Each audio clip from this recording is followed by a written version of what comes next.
Okay, Angela, let's try this one.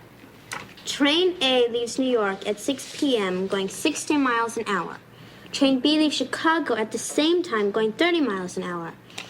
Given the total distance of 1,000 miles, at what time will the two trains pass each other? I don't know. What if one of the trains gets derailed? Angela! Well, they always do. And they spill toxic gas, and the whole town has to get evacuated. Angela, that's not our problem. I think pollution's everyone's problem. Let's go to the next one. Hi, guys. Hi, Mom. We're studying. Congratulations. Hello, Mrs. Owens. I'm Angela. Yes, I remember you from yesterday. Anyway, Angela and I are going to do real good in the algebra midterm. I hope so. You've really got to bring that grade up. You've been doing terribly. Yeah, math is real important.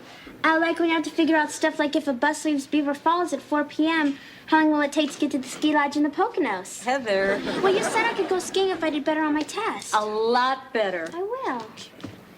Hello, Mrs. Owens. Hello, ladies. Hi, Mr. Belvedere. What are those? Our school books. All right. It's just that I've never seen them open like that. Yeah, me and Heather are studying. Heather and I are studying. Does that mean I have to leave? Hey, Mom.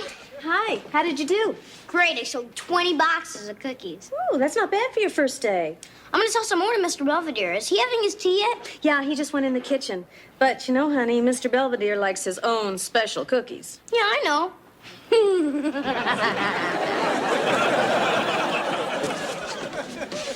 Looking for something? Wesley, have you seen that box of butter bickies? You know, the ones I import from England? You mean the cookies you hide behind the sauerkraut? Yes, Wesley. No, haven't seen them. Wesley, you know that Mr. Belvedere enjoys a little something with his afternoon tea.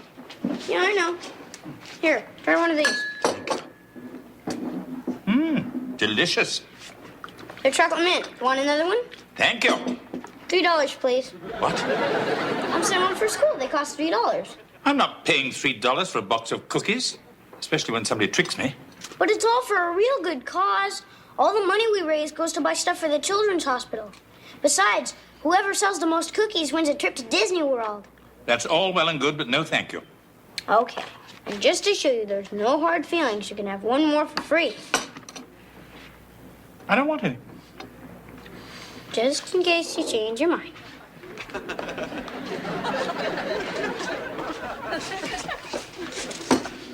Come here, you little cookie pusher. Give me a box. Just one? What do you want this time? The little peanut butter ones. Good choice. Thank you. I got a shipment of vanilla creams coming in. Primo stuff.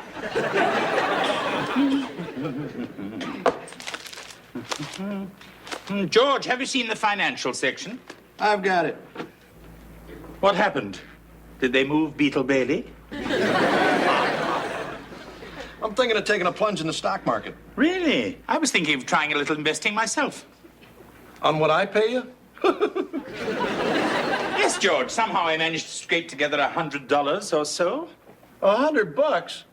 You can't do diddly with that. Perhaps you can't, but I know how to diddle. What are you saying? You know more about the market than me? That's exactly what I'm saying. Perhaps I might have phrased it a little better. Okay, it's a bet. What's a bet? We'll each invest $100. See who comes up with the biggest profit. Winner take all. Fine. Shall we give ourselves, say, closing bell 2 weeks from tomorrow? Fine. That'll be Friday the 16th, right? Black Friday to you. That's okay. Keep on laughing. I've already circled a couple of hot prospects. Susquehanna Chemical. Yeah, they make industrial sealants, pesticides, toffee peanuts, stuff like that. They're a real up-and-comer. Yes, they certainly were. Pity about the bankruptcy. What bankruptcy? Oh, I forgot. That's not until next week. Let's see. Up 1.5. Up 1/4. Up 1 7/8. Well, up 11. I knew they were ripe for takeover. Hello, George. Hey, looks like your stocks are really taking off. Yes, I've upped all mine. Have you upped yours? I'm doing okay. In fact, I'm expecting a very important call from my broker. Oh, he's already called. What'd he say? I'm not sure. It was hard to make out, what with all the sobbing.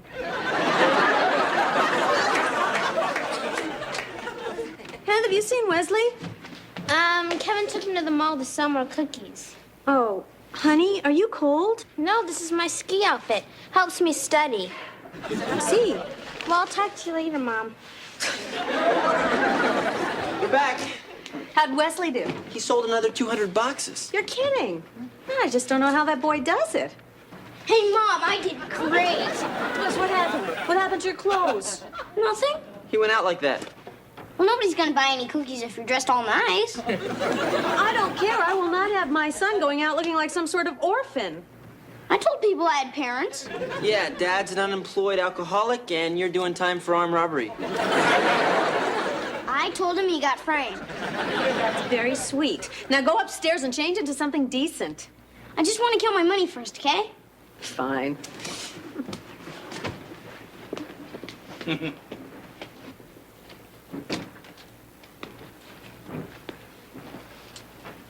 Let me guess. Claudine Langer and Dundee.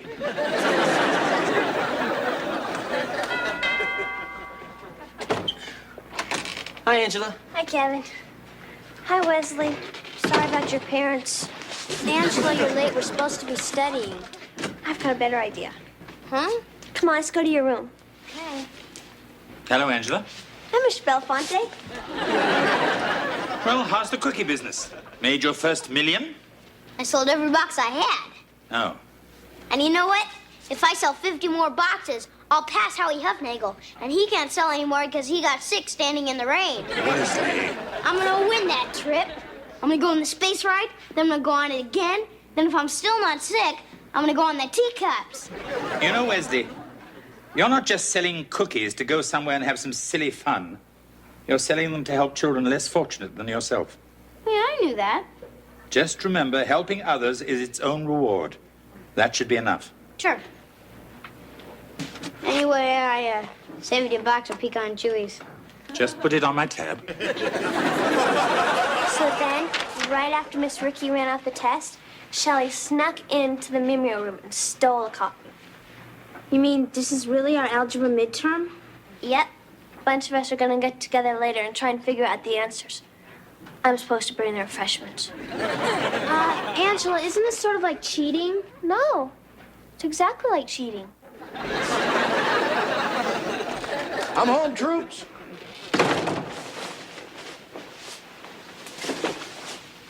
Big deal. Hi, honey.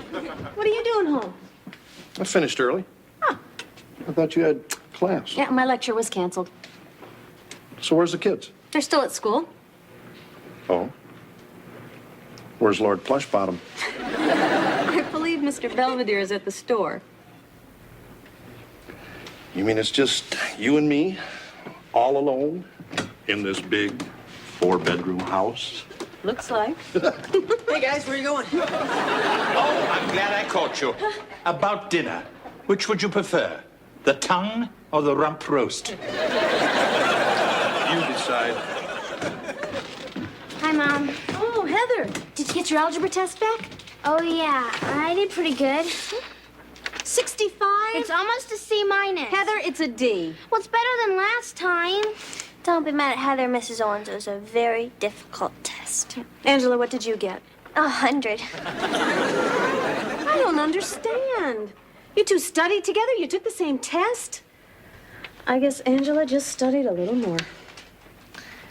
I believe a mind is a terrible thing to waste.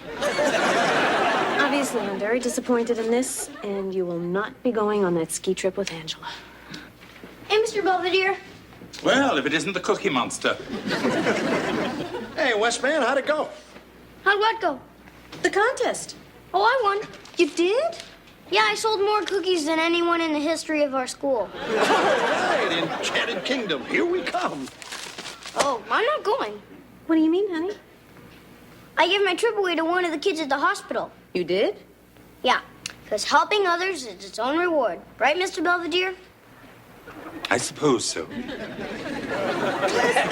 That's great. Aw, good work. Anyway, I heard about Ben here and how he hasn't been doing so good, and how he's always wished he could go to Disney World. So I decided to give him my trip because, well, I'll always have another chance, but maybe Ben won't. Anyway, Ben, here's your airplane tickets and your key to the Magic Kingdom. Have a good trip. Reporting from a very happy hospital room, this is Ashton Kincaid, Action 3 News. Hey, what'd you do that for, Dad? There's more news at 7. Hey, that's the national news, champ. I might be on it. Yes, and later you might be on Nightline, but right now it's almost time for dinner. Yep, we're all real proud of you, pal. Yes, what you did was just wonderful. I just did what any kid would do. Hell, give me a break. Heather. Well, I mean, he does one nice thing, and all of a sudden he starts acting like he's Mother Teresa or Michael Landon or something. I would have given you my trip, Heather, but I understand you're not going anywhere. You better shut up, guys. Heather, would you please help me lay the table for dinner? Sure. I'll help you, Heather, because you're my sister, and I love you. Hey, Belvedere, what you making? Pecan chewies. Now that Wesley isn't pushing them anymore, I have to make them myself. Oh? I'm trying to duplicate the recipe, but I'm not exactly sure how much sodium pyrophosphate to use. Speaking of which, Susquehanna Chemical just split 2 for 1. Oh, and about time. Yeah, today's the last day of the bet. And if I were you, I'd get on the horn now and start trying to dump some of your losers. I have no losers. Besides, there's plenty of time. The market closes in an hour. Not in Tokyo. Mama, Mel come yet? I don't think so. Oh, honey, come here. I have a surprise for you. Oh, yeah? What is it? I made you a scrapbook. See, I cut out all the newspaper articles about you and took all the nice letters that people wrote, and I pasted them all in this book for you to keep forever. Swell. Hi, guys. Hey, Dad. Hey, this is real nice. I'm glad somebody thinks so. So, anyone call your paper today, Dad? You know, asking about me? I'm afraid not, pal. Hey, but last week you heard from the mayor, the governor, and you even got a letter from the first lady. Yeah, right. I'm gonna go check the mail again.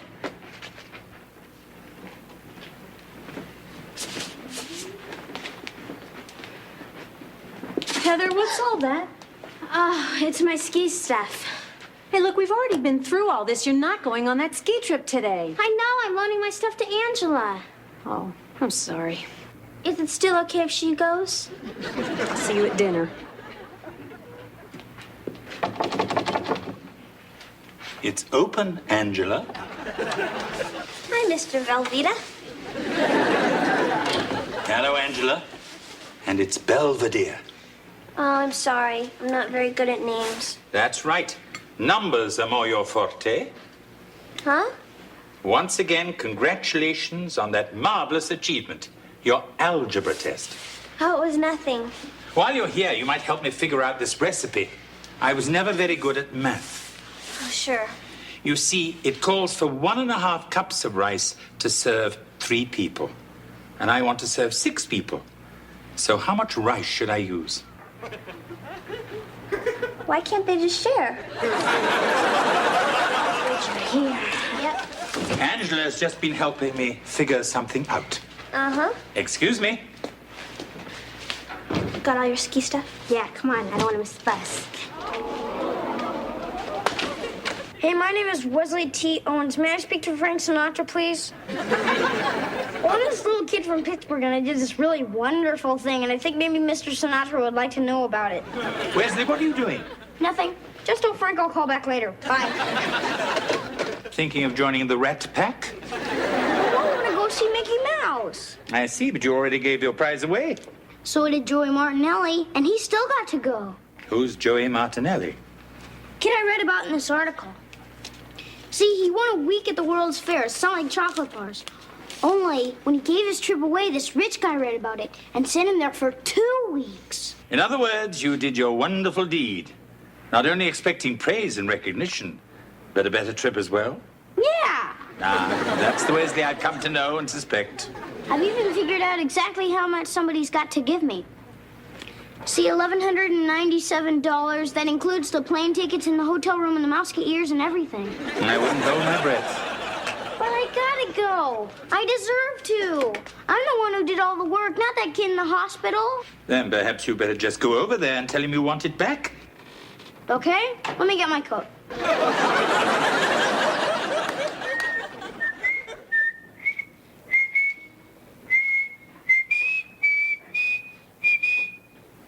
Hey, Ben. Oh, hi, Wesley. Are people coming to take more pictures? Oh, no, I just came because I wanted to see you. Wow, thanks. So, how you feeling today? Pretty good. I mean, I still have my bad days. But the doctor says I've been doing a lot better since you gave me that trip. That's sort of what I wanted to talk to you about. Oh, yeah? I was just wondering how you'd feel if something happened and you didn't get to go. Why? What's it say on there? Oh, nothing. I just meant, what if the park had to close down? Like if the dwarves went on strike or something. Why'd they do that? I don't know. 'Cause they're grumpy? Are you okay? You want me to call a nurse? No, don't. I'm okay now. Just gotta be careful not to get too excited. Oh, yeah? Then maybe this trip isn't such a good idea. Huh? I mean, it's real exciting down there with all the rides and parades and stuff. And you would get so excited, you might just keel over. It might feel real bad if something like that happened to you. What are you saying, Leslie? I'm just saying that...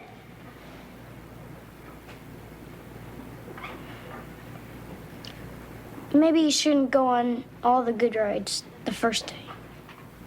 Okay. See you, Ben. See you, Wesley.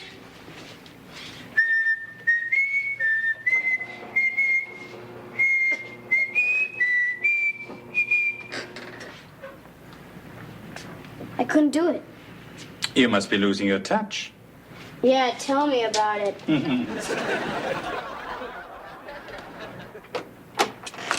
Hey, Kev. Don't come near me. I've been working on this for 2 hours. It's real fragile. Your mom and I could go back out and sit in the car. Yeah, would you? So where is everybody? I don't know. I think Heather went skiing and Mr. Belvedere took Wesley to the hospital so he could take his trip back from that sick kid. What? Thanks, guys. Hey, I'm back. Hey, Wes. When you leaving for Orlando? Oh, I'm not going anywhere. Wesley, what were you doing? Nothing good. I only get my trip away because I thought I'd get a better one, but I didn't. So I went to take it back, but I couldn't. Guess I'm not as wonderful as everybody thought. Did it make you feel any better, Wesley? I never thought you were wonderful in the first place. Thanks. Heather, what are you doing home? I thought you went skiing. I did, but I decided to come back. Oh, did we have some second thoughts? No, we had a broken bus. Heather, you deliberately disobeyed. Well, why shouldn't I? I mean, if I'm gonna get punished for being good, I might as well do something bad. What are you talking about? Nothing. Speaking of crummy behavior, I think Angela could give us a good example, right? No. Now, Angela, don't make me throw the rice in your face. Okay. Mrs. Owens, this may come as something of a surprise to you, but I didn't get 100 on my test because I'm smart. I cheated. Heather could have too, but she didn't. Thank you, Angela. Well, I'm gonna go home now and tell my mother. Good. Hope the shock doesn't kill her. Somehow I doubt it. What happened? Well, Angela and a couple of the other girls got a copy of the test. But I decided I should try and do it on my own. Of course, I did lousy. I think you did great. Thanks, Mom. Looks like you turned out to be the good one, not me. Hey, Belvedere. It must be closing time in Tokyo by now, so we might as well get it over with. Well, that's right, a little wager. I almost forgot. I was doing okay, but you know. Anyway, here's what I ended up with, $145 total. Congratulations, George. That's very good. Yeah, sensational. So what'd you end up with? 3. $3,000? $3. Here you go. It's all yours. What happened? I thought you were doing great. Wow! What is it? This letter's full of money. What? George, come over here. Who's it from? I don't know. There's no return address and there's no note or anything. How much you got there, champ? Exactly what I need to go to Disney World. $1,197. That's a very interesting number. Here's 3 more. Might as well make it even. Thanks, Dad. Well, you know the market, George. It's a roller coaster.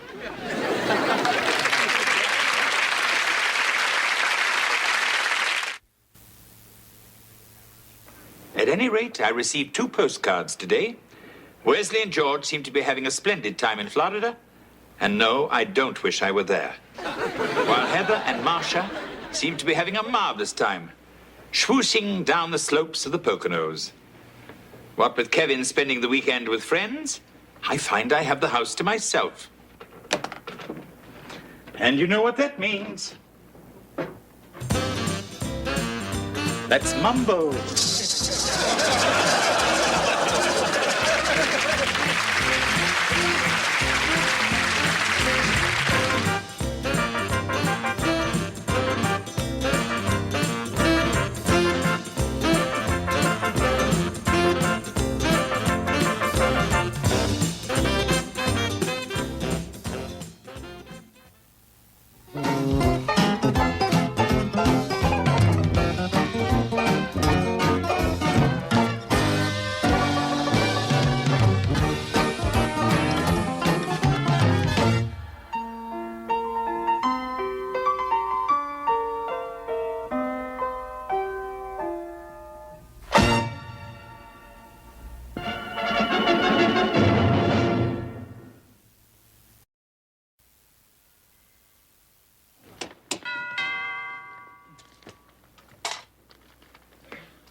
Yes? Hiya. Hiya. Hello? Is this the Owens residence? Yes, I'm Mr. Belvedere. Can I help you? We're the happy guys of Pittsburgh. I didn't know there were any. Who are you and what do you want? Well, I'm Bert Hammond, and this is my associate, Carl Putnam. Our little group does fundraising and charity work around the greater Pittsburgh area. Helping others happily. That's our motto. Anyway, we're here to see George Owens, you know, the sports writer. We have something of a little surprise for him. Right, Carl? Indeed we do, Bert. Well, I'm afraid Mr. Owens is presently with his family at the Steelers game. He won't be home for some time. Oh, we see. However, if you'd like to leave a message or a telephone number where you can be reached, I'll have him call you. Is that a crackling fire I see? No, it's a mirage.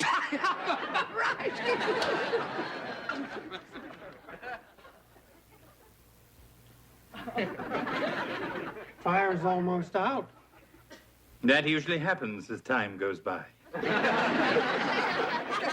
Jeeves here's really got a great sense of humor, huh, Carl? Ever think of becoming a happy guy? Not anymore. We're back. Thank God.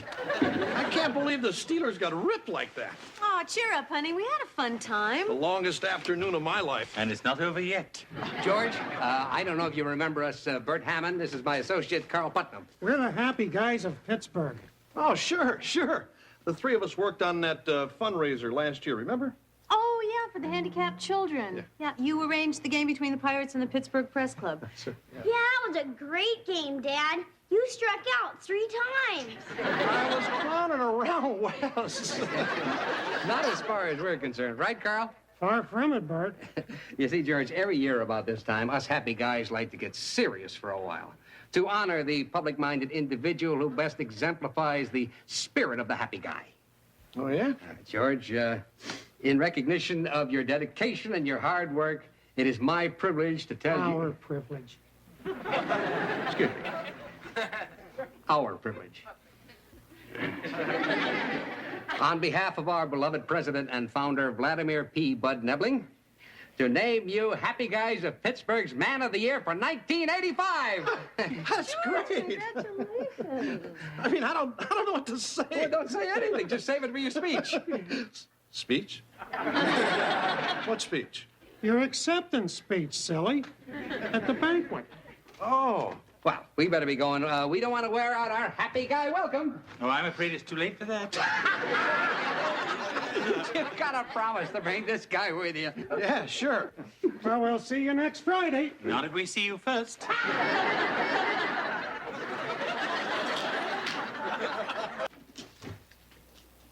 what do you think? Thanks for the award. Drive carefully. I like the drive carefully part. They said keep it short. Anyway, what else am I going to say? Well, and I never thought I'd be suggesting this. You could tell a few of your sports stories. I don't want You always wanna. to. Look, maybe I just got a little trouble talking in front of people. Really? I mean, I get up there and look down at all those faces staring back at me with all their beady little eyes, and I just freeze up. Actually, George, the fear of public speaking is a very common phobia. It is? And just between you and me, I know a little something about that fear. You do? Yes. I once gave a speech on it. Hey, Mom, when you get married, you have to get a blood test, right? Mm-hmm. How much do you think that costs? I don't know, $25? That much? Well, there goes the honeymoon. Honey,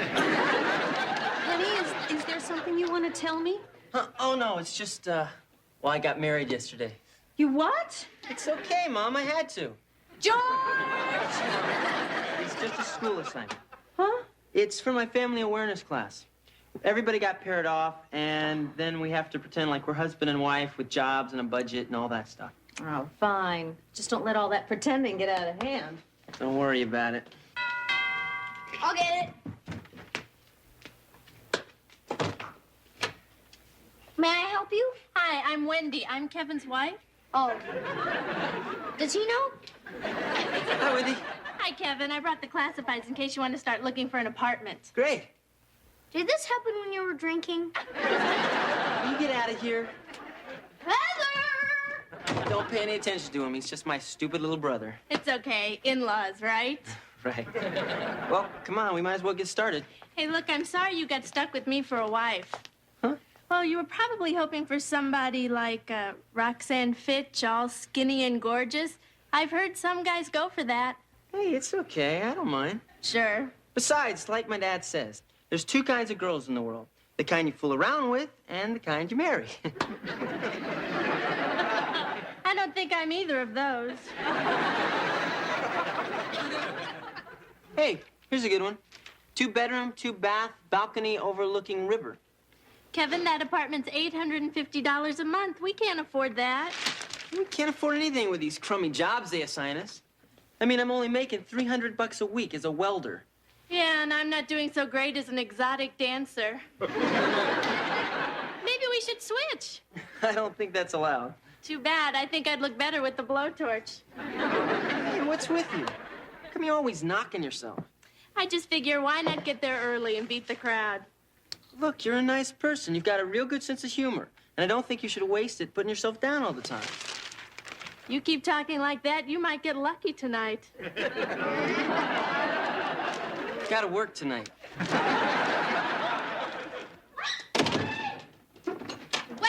you little monster! I'm gonna strangle you, I swear! Hey, what's going on with you two? Nothing. I just picked up a pile of leaves and asked if Heather wanted to jump in them. He raked them over a mud hole on purpose. I didn't do it on purpose. It was just a happy coincidence. That's not very funny, Wes.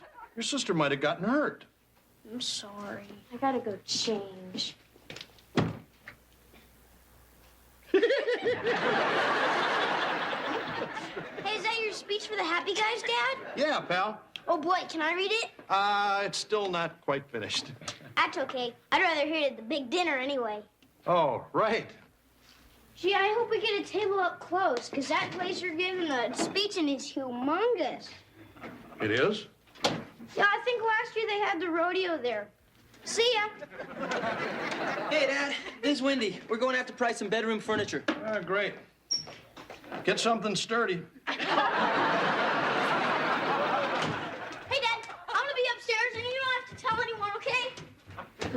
Where is he? Where's who? I am covered with mud and leaves. Who do you think? Haven't seen him. Hey, Miss Belvedere. Wesley, huh? Hi, Mr. Belvedere. Hello, and how's married life treating you two? Great, we finally found an apartment. Congratulations. Oh, Mr. Belvedere, it's beautiful. It's got a fireplace and a little breakfast nook where the sun comes in. I mean, we could be happy there forever. I'm sure. And now, if you'll excuse me, I must go and track down your brother-in-law.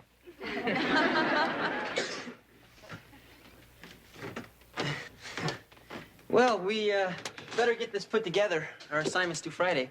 What assignment? Just kidding. All I know is you never let me wear anything low cut like that. Well, sure I would, if you were 10 years older and not my daughter. Hey, guys. Hey, Dad, wait till you see the dress Mom bought for your banquet. It is really hot. Oh, yeah? Come on, Heath. Hope you didn't spend a lot of money. Nope, I charged it. Come, Wesley. Mr. Belvedere has a nice, fresh pile of leaves for you to jump in. You didn't put him over a bunch of mud, did you? No, a landmine.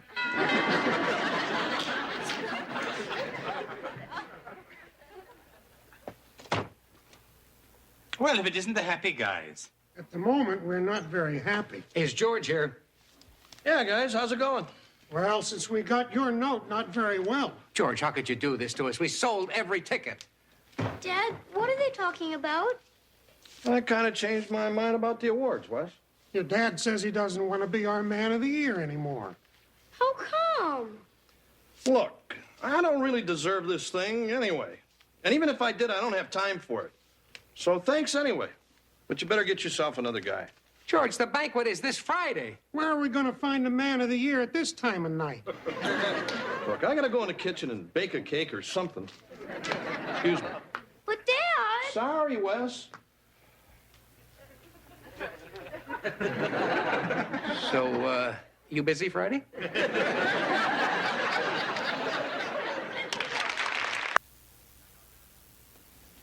I got rid of them. Thanks. I'm afraid they didn't leave very happy. Oh, I'm sorry, George. I didn't realize how serious this problem was. At first, I thought I could get by mumbling thank you or something. But they want a real speech. And I can't do that. Of course you can. No, I can't. George, there are proven methods for dealing with this fear, and I can help you. I'm not giving that speech. I'm not going to do anything that's going to make me look like a fool in front of my family. That's never stopped you before. Hey, I know what you're trying to do, so forget it. I've got nothing to prove to you or anybody. You okay, Dad? Yeah, Wes, I'm fine. So, you're still gonna be man of the year, aren't you? I don't know. I already ran my tuxedo. I guess I got to do it. Great! So, got anything particular in mind? Happy guys, ladies, honored guests. As I gaze upon this sea of smiling faces, I realize this is the stupidest thing I've ever done in my life. Now, George, you're losing your audience. Isn't that right, Petunia? You sure I'm the one who needs help? George, you'll never overcome your problem if you don't start taking it seriously. How? You got me talking to a bunch of stupid stuffed animals. They are still your audience. They are sitting and listening attentively, just as your real audience will be Friday night. I don't know. Every time I look at these things... George, go back and finish your speech. Remember, you are the speaker. You are in control. There's absolutely nothing to be afraid of. Who's that? I don't know. But if they catch us like this, it'll be all over. I'll get the door. Fine. Hi, Mr. Belvedere. Wendy, it's only you. Yeah, I get a lot of that. Could you tell Kevin I'm here, please? I'm afraid he's not at home. He isn't, but we're supposed to decide tonight if we're going to have a baby. Oh, perhaps he went out to get cigars. These guys are cute. Whose are they? Oh, they belong to Mr. Owens. He talks to them. I'm home. Well, hello, stranger. Oh, hi. Where have you been? What? You told me you were going to be home by 3. I'm sorry, I just got a little hung up at the library. And you couldn't pick up a phone? Look, Wendy, I don't know. I'm sorry. We shouldn't fight. Right. Especially with a baby on the way. Hey, guys, what do you think? Oh, that's really nice. Are you going to a wedding? No, I'm going to my dad's banquet. It's tomorrow night. He's getting an award. Didn't Kevin tell you? No. Oh. Well, I'll see ya. Thanks, Heather. It's just a stupid dinner for my dad. It's no big deal. Well, we may have to forget about the baby, but I think there's enough money in our budget for me to buy a new dress. Look, Wendy, I'm taking Roxanne. Oh, then I'm just kidding. Wendy, it's not... I'm sorry. I mean, why should I expect you to take me? I mean, who am I? I'm just the person who keeps your house and pays your bills and tries to make ends meet on a shoestring budget. Wendy, we're not married. It was homework. That's all. Look, I gotta go. You'll probably be hearing from my attorney. Or somebody. Honeymoon over? I don't know what it is with her. I mean, she thinks I'm some kind of jerk or something just because I won't take her to Dad's banquet. Kevin, there's no reason you have to take someone you don't like. Well, hey, I never said I didn't like her. Oh? I mean, she's nice and funny. We've had some good times together. It's just she's not the kind of girl you'd take on a date. Yeah. Mm-hmm. Look, George, it's not so bad. It's almost cozy. It's almost empty. And what's going to happen when this place fills up and I freeze up? Perhaps you'll throw up. Look, George, you're going to be fine. You've already given your speech a dozen times. Yeah, to a bunch of stupid stuffed animals. You've given it to me.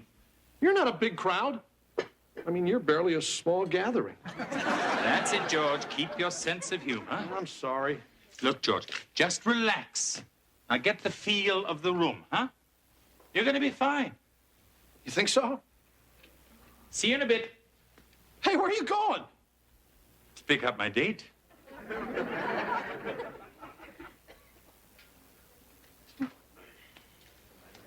Here you go, Roxanne. Got your drink. Oh, thanks. You know, I didn't know whether you want a new Coke or the old stuff, or cherry or diet or decaffeinated, so I just said the heck with it and got you a root beer. I don't like root beer. I wanted a cola. Roxanne, that's what I got you. You said you got me a root beer. I was making a joke. Oh, right. Let's see if we can find our table. Hey, Mom, aren't you going to take off your coat? Yeah, in a minute. I'm still a little chilly. Yeah, and if you ever see her dress, you'll know why. Hey, guys. Oh, hi, honey. Hi, Mom. This is Roxanne. Oh, Roxanne, it's so nice to meet you. We've heard an awful lot about you. From who? Kevin. Oh, I guess that's okay. Mom, can I take your coat? I don't see why not. Mom? Mom, I think your dress is on backwards. Oh, Leslie. Look, can we please just take our seats, please? Gee, Kevin, your mom's really stacked. Yeah, we're real proud of her, Roxanne. Well, there's our table over there, Wendy. Hello, everybody. Sorry we're late. You all remember Wendy? Hi, everybody. Hi, Wendy. What are you doing here? What do you care? We're not married, remember? Mr. Belvedere. Kevin, I simply asked Wendy to be my guest for tonight. I didn't think you'd mind. It's fine with me. Hi, Roxanne. Have we met? I'm Wendy. We're in the same class? Oh, sure we are.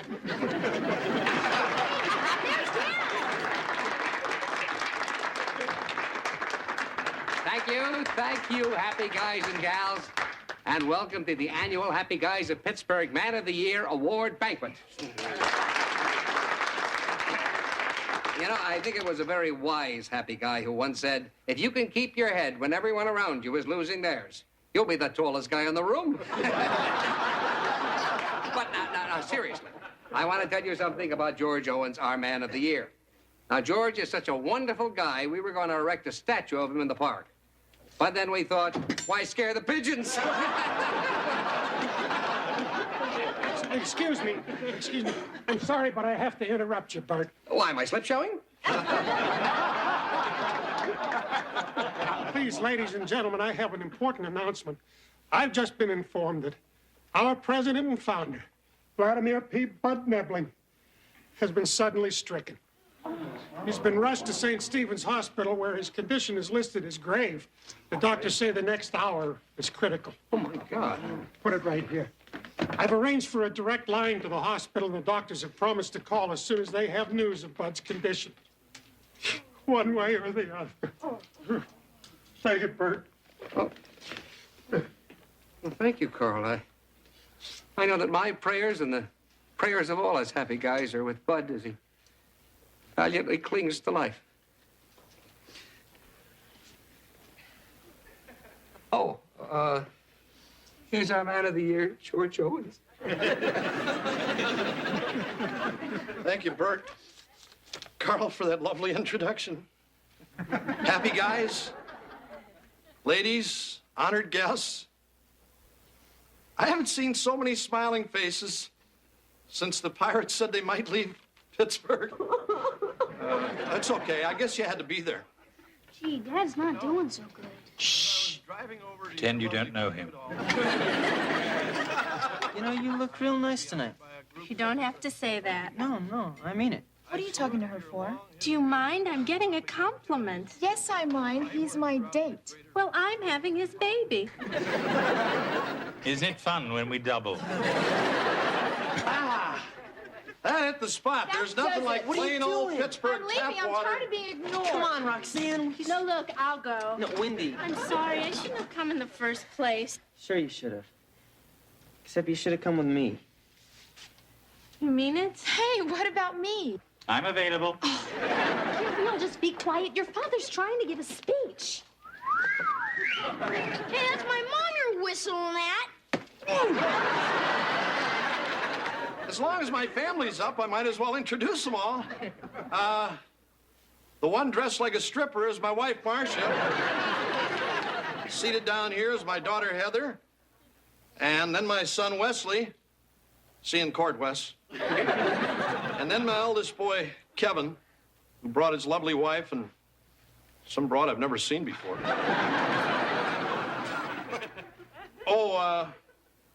The distinguished-looking gentleman with the smug little smile on his face is my housekeeper and friend, Mr. Belvedere. I guess you've probably figured out by now I'm not the world's greatest speaker. I don't have much of a finish for this.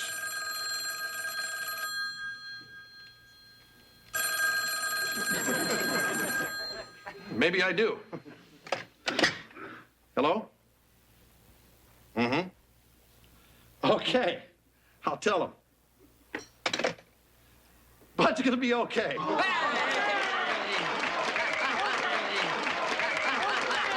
you. Thank you very much. Thank you. As it appears I have a free moment, I'm taking the opportunity to jot down a few thoughts while they're still fresh in my mind. Kevin seems to have learned a little about women and a lot about himself. Marcia has learned that modesty is the best policy. And as for George, he finally seems to have conquered his fear. Perhaps too well. Then I remember the time, I guess it was back in '62. You remember the Pirates had won the pennant in '60 when Mazeroski hit the three-runner against the Yankees? In '62...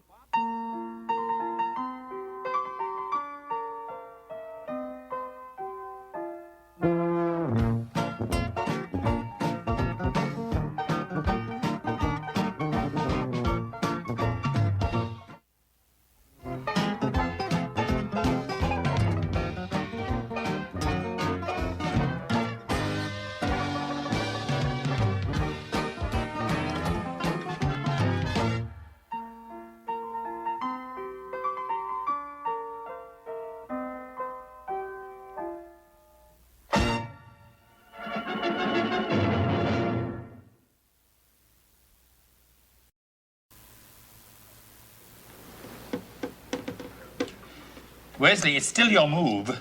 I'm still thinking. Has it anything to do with checkers? Hey, Hev. How do you think I look? Groovy? You really think so? Yeah, sure. Gosh, I didn't know kids still used that word. We don't. I heard it once in a documentary. Well, Mrs. Owens, joining the mod squad? Today's the anniversary of Mom and Dad's first date ever. You know, way back in the 60s. Yeah, we're going back to the first place we ever went together, this little coffee house in Altoona, and I thought it would be fun if we dressed up for the occasion. Sounds kicky. Come on, George, we better hurry up. I'm not coming down. Oh, come on, it'll be fun. All right. All right. You say one word, you're fired. Then I better go. Well, I think you look just as handsome as you did that first night you showed up on my father's doorstep. He couldn't stop laughing either. Well, I think you guys look neat. Thank you, honey. Sort of like the Jetsons. That's it. I'm gonna go change. Come on, George, it'll be romantic. We'll have espresso. Okay. Okay. I just hope this place is dark and empty. I've heard most of Altoona's like that. Let's go. Have a boss time. Hey, where's Mom and Dad? They just left. Come on, Kev. Mom says you gotta drop me and Angela off at the movies. Ah, fine. Well, Wesley, it looks like it's just you and me. Shall we finish the game? Or would you like to surrender now? I gotta go. Where? I'm camping out in Ricky Rondanella's backyard. All right. Hey, what are you gonna do? Oh, I don't know. Just relax. Maybe read a book. Another one? I think you read too much. I think you ought to run along, Wesley. Hey, you can camp out with us if you want. I think our tent's big enough. Go. It was the best of times. It was the worst of times. Maybe he's right. I do read too much. Mad about having to pick me up last night? I don't want to talk about it. Aw, come on, Mr. Belvedere. It wasn't my fault. Mrs. Rondanella said we could build a campfire. I don't think she meant in the middle of the den. It was cold outside. Besides, Ricky's the one who started throwing the flaming marshmallows. Just shut up and eat. Hey, you burnt my toast. I just assumed you'd like it that way. Morning, everybody. Good morning, Kevin. How was your date last night? It was okay. Just okay. While straightening up, I found these. They were stuffed between the cushions of the living room couch. I thought perhaps they might belong to your date. Not my date. I couldn't even get her coat off. Oh, there they are. Thank you, Mr. Belvedere. Wesley, how was your little camp out, honey? Great, Mom. I never had oxygen before. Hey, anybody want to go shop with your mom and me? We're going to Lumberama. I'll pass. I'll go. Come on, Mr. Belvedere. You can come too. We can play with the power tools. Sounds tempting, Wesley, but Mr. Belvedere has beds to make. Have fun. So, you coming, Wes? No, I think I'll just stick around here. Up to you. Come on, honey. Okay, see you later. We gotta help Mr. Belvedere. What do you mean? He's lonely. I mean, we're always going places, always doing stuff. But all Mr. Belvedere ever does is stay home by himself. He likes being alone. Well, I think it's finally getting to him. I mean, he still yells at me when I do something wrong, but he doesn't seem to enjoy it as much. Come to think of it, he does seem a little edgy lately. So what are we gonna do? Hey, Wes, you know what I think Mr. Belvedere really needs? A dog? A woman. Where are we gonna get one of those? Dad, I want you to see this. Look what I got. Wesley, where did you get them? I found them at church. They were coming out of bingo. Excuse me, are you the nurse? Huh? The little boy promises a free blood pressure test. I'm sorry, there's been a mistake. You all are gonna have to leave. Hey, what are you doing? We're all gonna have to go now. But we just sat down. Sorry, the clinic's closed. Close? There's been a bomb scare. A bomb? Oh, my God! Can I use your bathroom? That's where the bomb is. Ah! What did you do that for? Wesley, are you nuts? You are not going to find someone for Mr. Belvedere by dragging in old ladies off the street. The young ones wouldn't come. Besides, how else are we going to do it? With this. I picked it up at the mall today. What is it? It's a questionnaire from this computer dating place. Pick your perfect mate scientifically. See, all we gotta do is have Mr. Belvedere answer these questions, and the computer will find him the perfect woman. Oh boy, let's go have him fill it out right now. Wesley. We can't just ask him straight out. We gotta be sneaky. Oh, I can do that.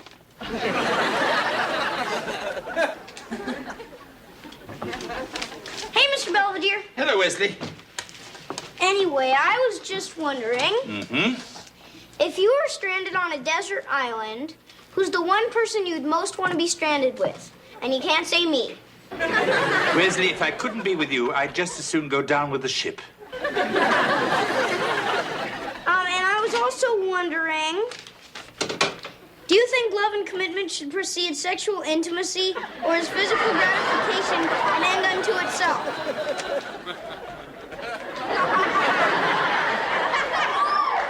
What have you got there, Wesley?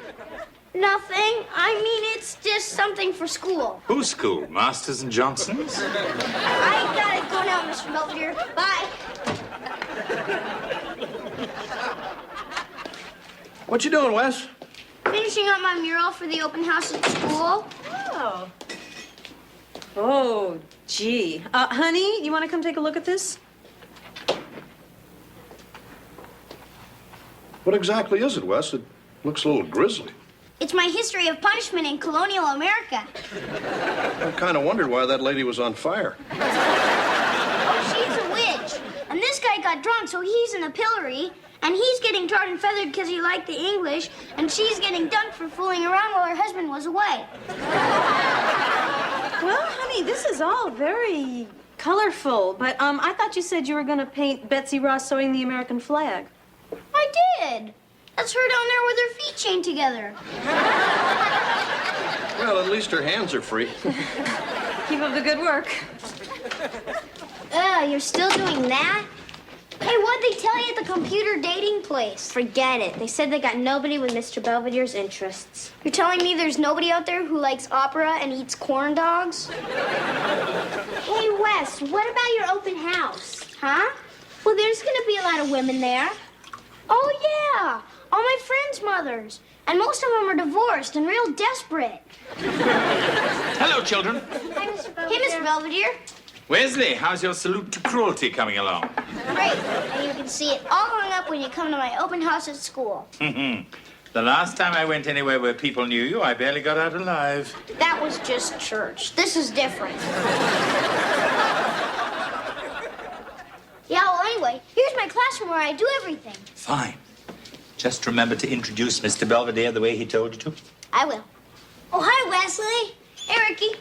Hey, Mom, remember Wesley? Yes, from the fire. Anyway, Mrs. Rondinella, this is Mr. Belvedere. He's no blood relation, is not responsible for my actions, and doesn't particularly care for me. Okay? Thank you. Anyway, I'll leave you two alone. Come on, Ricky. Well, is Mr. Rondinella here? He turned 40 and moved to California. Or perhaps when he turns 50, he'll move back. Excuse me. Hey, what happened? Wesley, don't ever leave me alone like that again. But you're supposed to meet people and mingle. Wesley, this is an open house, not a cocktail party. Hey, let's go over there and talk to Patty Kiefer's mom. I think she's giving you the eye. What are you talking about, Wesley? Nothing. Wesley, what are you up to? I just figured it'd be nice for you to get out and meet some people. That way you wouldn't be stuck home without a date on Saturday night. Wesley, that's really very sweet of you. But it's quite unnecessary. Now, can we go? Okay. I just gotta get something out of my locker first. Be right back. Don't dawdle. What goes through a child's mind? Compelling, isn't it? I want to stop looking, but I can't. Sort of like a traffic accident. Which one is yours? The one who did this. Wesley! You're not his father. No, I'm a sort of temporary guardian. His parents couldn't come. I guess they needed the rest. You seem to know Wesley quite well. Hello, Wesley. Good evening, Mrs. Carsola. What are you talking to her for? She seems very nice. She's not nice. She's my teacher. She's always giving me a hard time. I knew there was a reason I liked her.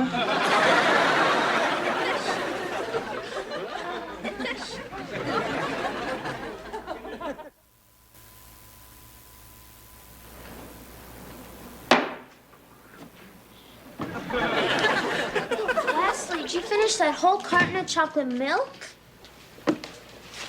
Of all the classrooms and all the schools and all the world, Mr. Belvedere had to walk into mine. You ought to be happy. We wanted him to meet somebody. Mrs. Carsola's not somebody. She's my teacher. Well, what's wrong with that? Teachers aren't supposed to go out. It's unnatural. Come on, kids, let's finish clearing the table. But that's Mr. Belvedere's job. Wes, you know Mr. Belvedere's getting ready for his date. Well, I still don't understand why you and Dad are letting him go out on a school night. Wes, Mr. Belvedere is a grown man. He doesn't need our permission or our advice.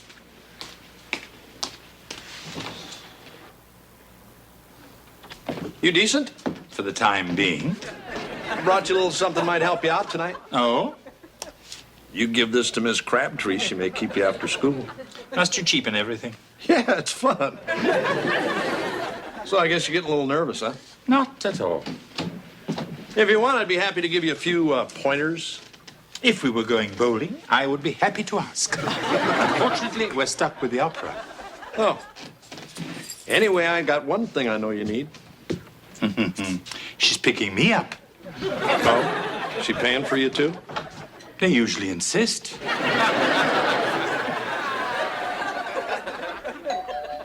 I'll get it. Good evening, Wesley. Mrs. Carsola, what are you doing here? I'm picking up Mr. Belvedere. Wait here, I'll get him.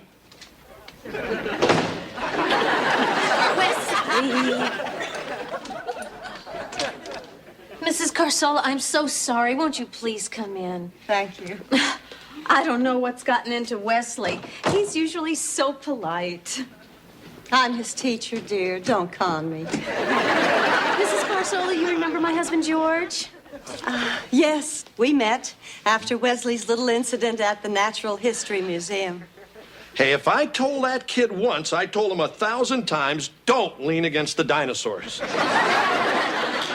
I want to apologize for raising my voice at our meeting. It's just, I got a little upset reliving it.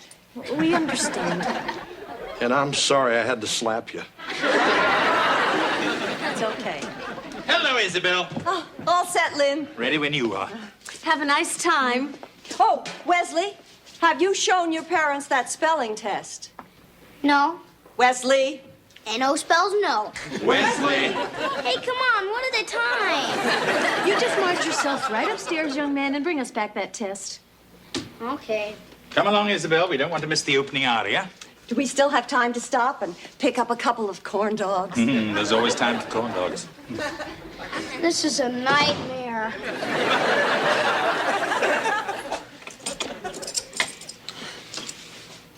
Well, thanks for walking me to the door. It's the least I could do. Aren't you going to invite me in? I spent a lot of money tonight. Isabel, I've had a lovely time. Please don't ruin it. Come on in. I'll make us both some coffee. Oh, I'd love that.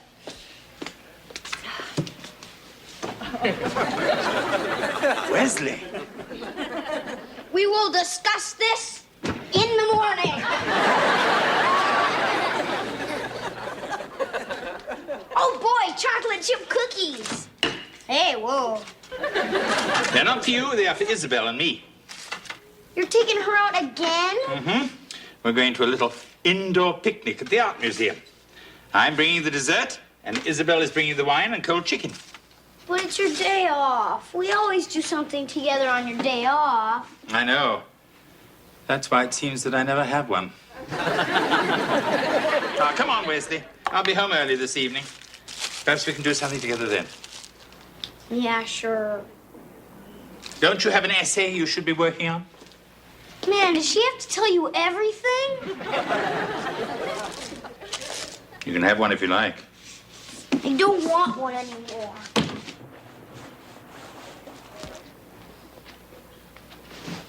Don't talk to me. I wasn't. This is all your fault. Bye. Hey, Kevin. Hey, Heather. Hey, Wes. I got a problem. Oh, yeah? What do you do when someone you really like starts liking somebody else instead? Oh, does my little brother have a crush on somebody, huh? No! I'm talking about Mr. Belvedere and my stupid teacher. They've been going out every day for the past 2 weeks. So? So next thing you know, he'll ask her to move in with him. Then they'll probably want my room because I've got the bunk beds. Right, Wes.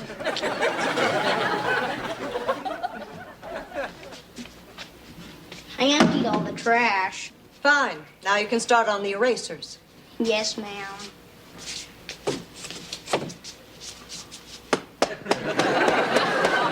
I meant outside. It's cold outside. Maybe you should have thought of that before you put the chewing gum in Henrietta Huffnagel's hair. You told me to get rid of it. Out. Hello, everyone. Oh, hello, Lynn.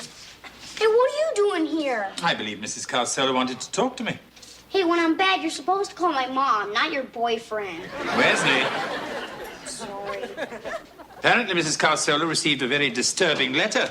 Yes, this came today. I found it in my box in the school office.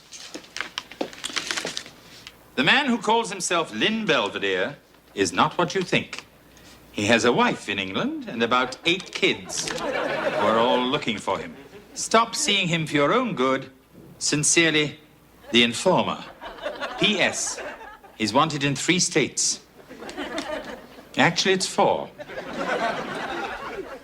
What kind of twisted mind would write something like that? Perhaps the same one that could write something like this. Hey, it's my essay. What are you doing with that? I haven't even turned it in yet. I thought perhaps you'd like to read it in front of the class. What class? There's nobody here. We're here. Go ahead, Wesley. Why Helping People Stinks by Wesley T. Owens. A long time ago in a galaxy far, far away, there was a guy who couldn't get a date on Saturday night. So his best little friend in the entire universe fixed him up with a womanoid from planet Bimbo. And they fell in love and got married and moved to another solar system. So now the little friend is all alone and drifting aimlessly through space, all because he was a jerk and tried to do something nice. The end. It's very nice, Wesley. Yes, it's a very imaginative story. It's not just a story. It isn't? It's about us. It is. Man, what does it take to get through to you people? Wesley, Mr. Belvedere and I are not getting married. You aren't? Just because 2 people enjoy each other's company, it doesn't mean they're going to rush off together to the planet Zongo. So you guys aren't in love? Wesley, of course not. Yes, of course not. And you're never gonna leave? Of course I am. Huh? What I mean is, it may not be tomorrow, or it may not even be next year, but someday, when I think you're sufficiently civilized and no longer a threat to society, then I'll be on my way. Boy, that could take forever. Don't remind me.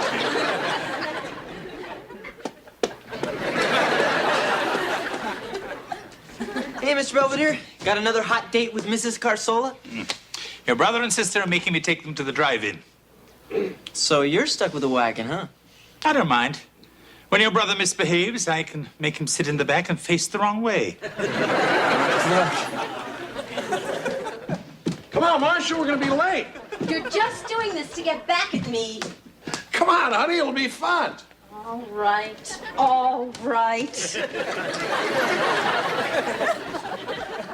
Are you sure everybody's going to be wearing stuff like this? Sure they are. Come on, we don't want to miss the first dance. Hey, swing your lady just like Cupid. Swing her again. Don't you look stupid?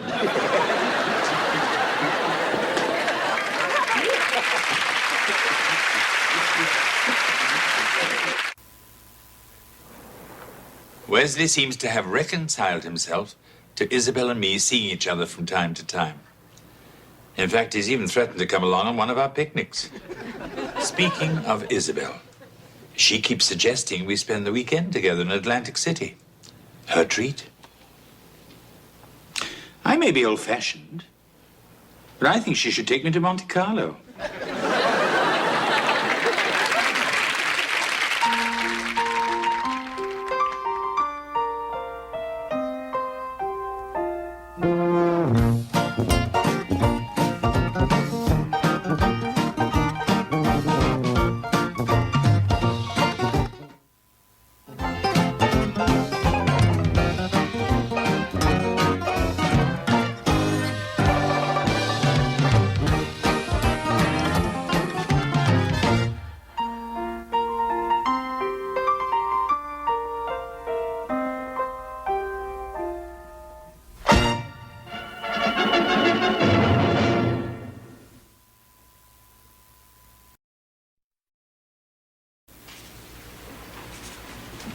Mom, I know you're studying for your big final, but can I ask you one quick question? Sure, Ev. How do you know when you're really in love? Well, I mean, there's this guy, Eric, and he is really cute, and I really like him. But the thing is he doesn't even know I'm alive. Should I wait until he notices me, or go up and talk to him, or what? Honey, do you think we could talk about this tomorrow, maybe? Okay, I can wait. I'm the middle child. I'm used to it.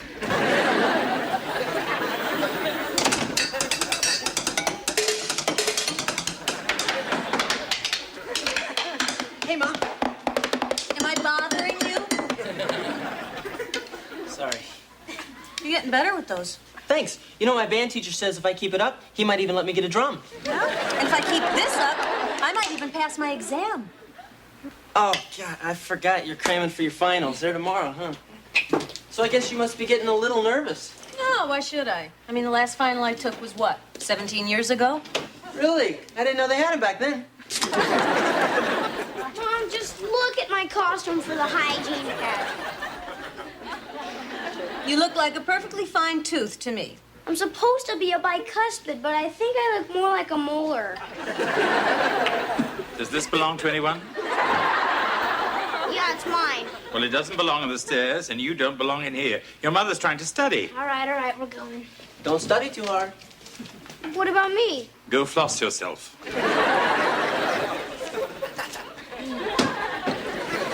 I'm sorry, Mrs. Owens, and I apologize about the children. I assure you there'll be no further interruptions Thank you, Mr. Belvedere. after I finish making my popcorn.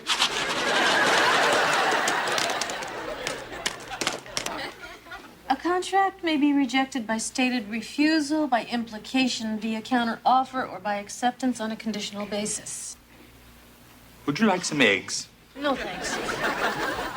That was a stated refusal. Now, if I'd asked for a waffle instead, that would have been rejection via counteroffer. I see. Yeah, but if I'd accepted the waffle only if we had blueberry syrup, that would have been acceptance on a conditional basis. I'd offer you a Pop-Tart, but I'm afraid you might sue me. Our husbands allowed? Morning, honey. You never came to bed last night. I missed you. Oh, I'm sorry, I couldn't help it. I know you gotta study. It's just, I don't like sleeping alone. It's spooky. Perhaps we can get you a nightlight. Or a Cabbage Patch doll. Oh, my God, look at the time. I gotta go. Do I look all right? Go anyway. Well, this is it. Wish me luck. Good luck, Mrs. Owens. Knock 'em dead, Marsh. I'll try. Bye. Bye. Cabbage Patch doll. You can borrow mine. Morning, kitten. Hi, Dad. What's the matter? Nothing. If you looked any droopier, you'd trip on your lower lip. It's just nobody ever has time to listen to my problems. Oh? Well, gotta go. I'm kidding. Come on, Dad. This is serious. I'm sorry. Come on, tell your old man what's bugging you. You won't understand. You're just a dad. Sure I will. Come on. Well, you see, there's this guy, Eric, and I really like him, and he's really cute. Thing is I just don't know what to say to him. Just tell him if he touches you, your old man's gonna kill him. Dad, I hardly even know him. Good. Keep it that way. Thanks, Dad. Anytime, kitten. Let me out of this thing. Wesley, what are you doing home? I thought you had a rehearsal for your dental extravaganza. I got extracted. What happened? Did you bite someone? No, I punched Howie Huffnagel in the nose. He was playing an impacted wisdom tooth, and he kept trying to crowd me out. Yes, as a rule, wisdom teeth are rather pushy. Well, anyway, now I'm out of my pageant for good. I am sorry, Wesley. Well, that's okay. At least now I don't have to brush my teeth anymore. Always a bright side, isn't there?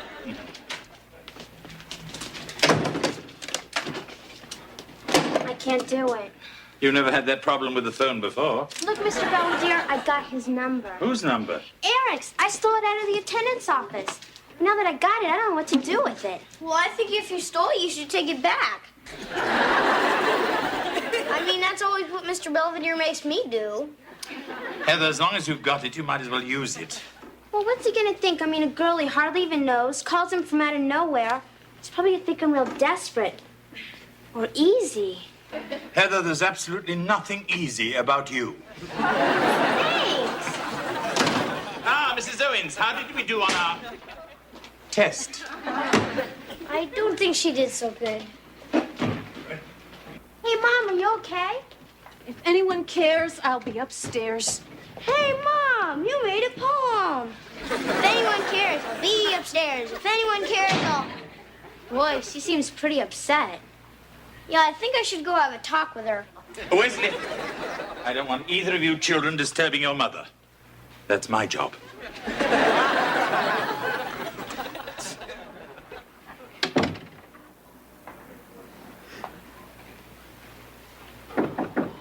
Who is it? Mr. Belvedere, everything all right? Yes, everything's fine, thank you. May I come in? No. No, I'm not dressed. Neither am I. Come on in, Mr. Belvedere. I lied. And I appreciate that. I was just wondering if I could get you anything. Tea, coffee, a little guidance counseling? I was ready. I had everything down cold. I knew every case, every argument, every precedent. It's just that when I sat down and they handed me that exam, I just went blank. Better the classroom than the courtroom. If I ever get there. And right now, that's a big if. Oh, I don't know. Maybe I'm just kidding myself. Trying to change gears in the middle of my life. Now, look. Perhaps things are not as bad as you think. You haven't got your grade yet. Believe me, a woman knows when she's failed a test. Oh, that's right. You've had 3 children.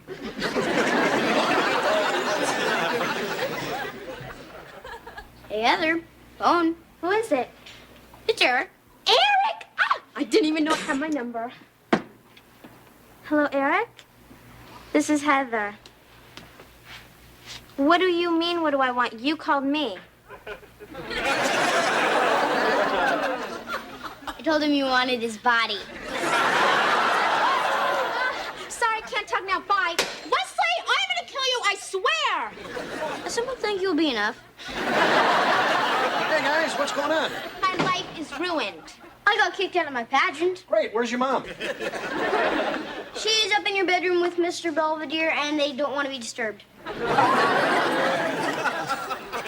Not my day, is it? Oh, Mr. Owens, I'm glad you're home. Me too. Mrs. Owens had rather a tough time with her exam. She's feeling very low. Oh, yeah?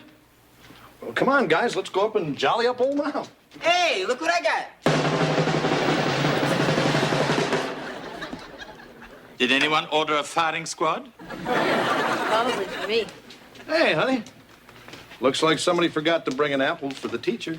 I guess so. Hey, it's just one silly test. Yeah, Mom. We could write the teacher a note saying you did lousy because you didn't have a good breakfast. And could you please take it over again? It's no big deal, honey. I did my best. I just wasn't good enough. That's stupid. Well, anyway, it's mostly our fault you did bad. Yeah, because we're always bothering you when you're trying to study. Like me with my stupid costume. Or my stupid boyfriend problems. Or your silly drum. You can have these back when you're 21. Kids, you're supposed to bother me. I'm your mother. It's just that ever since I started law school, I haven't exactly been acting like one. Well, that's okay. You've been busy. Anyway, we got Mr. Belvedere to bother. Well, from now on, things are going to be different. What are you talking about? I'm talking about being a part-time student and a part-time mother and not being particularly good at any of it. It's got to be one or the other. Are you leaving us? I'm quitting school. Hey, come on, Marcia, don't start No, talking look, about I've quitting. given this a lot of thought, and I think it's time I went back to doing what I do best. So if you'll excuse me, your mother has a dinner to prepare. Well, everyone go wash up. Does that include me?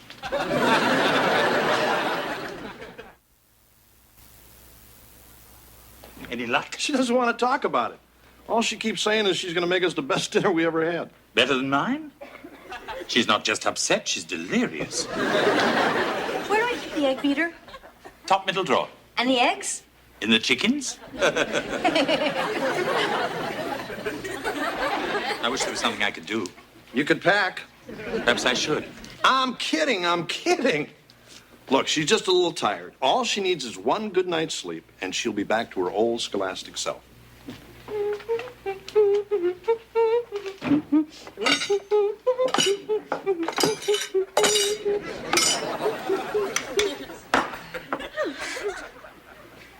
Dinner will be ready in 15 minutes. Oh, great. Oh, honey.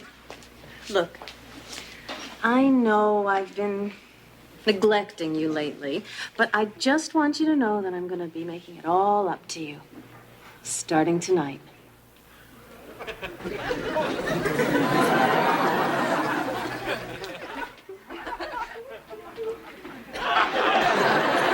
So much for our good night's sleep. Good morning, Mr. Belvedere. Good morning, Mrs. Owens, and how are we feeling this morning? Like the weight of the world has been lifted from my shoulders. Oh. Muffin? Yes, that would be my first guess, too.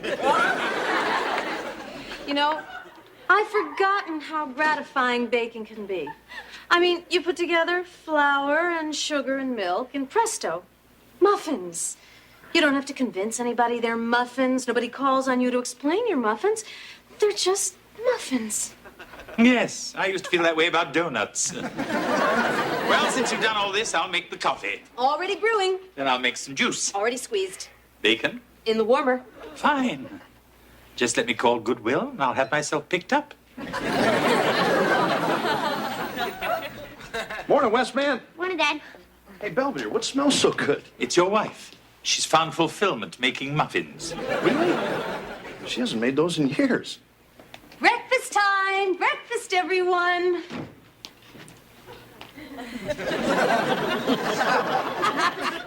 Morning, Tiger. I can't believe it! He wants to take me out this Friday. Who does?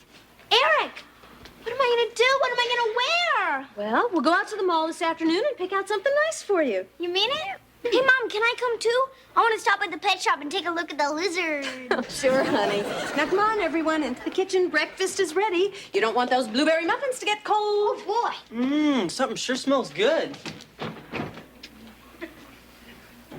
If anybody needs me, I'll be in my room.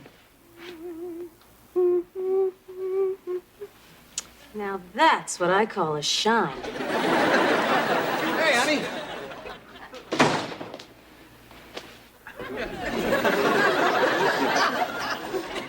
Whoa.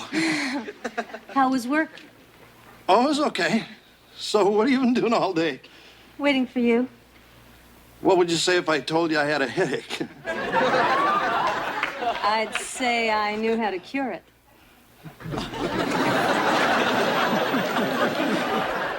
Mom, what are you doing?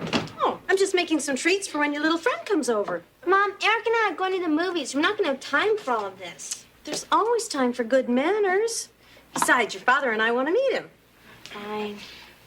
Anyway, you never send a fellow away hungry. That's how we gals keep our men. Sure, Mom. Be right back. Oh, you're both wearing the shirts I made you.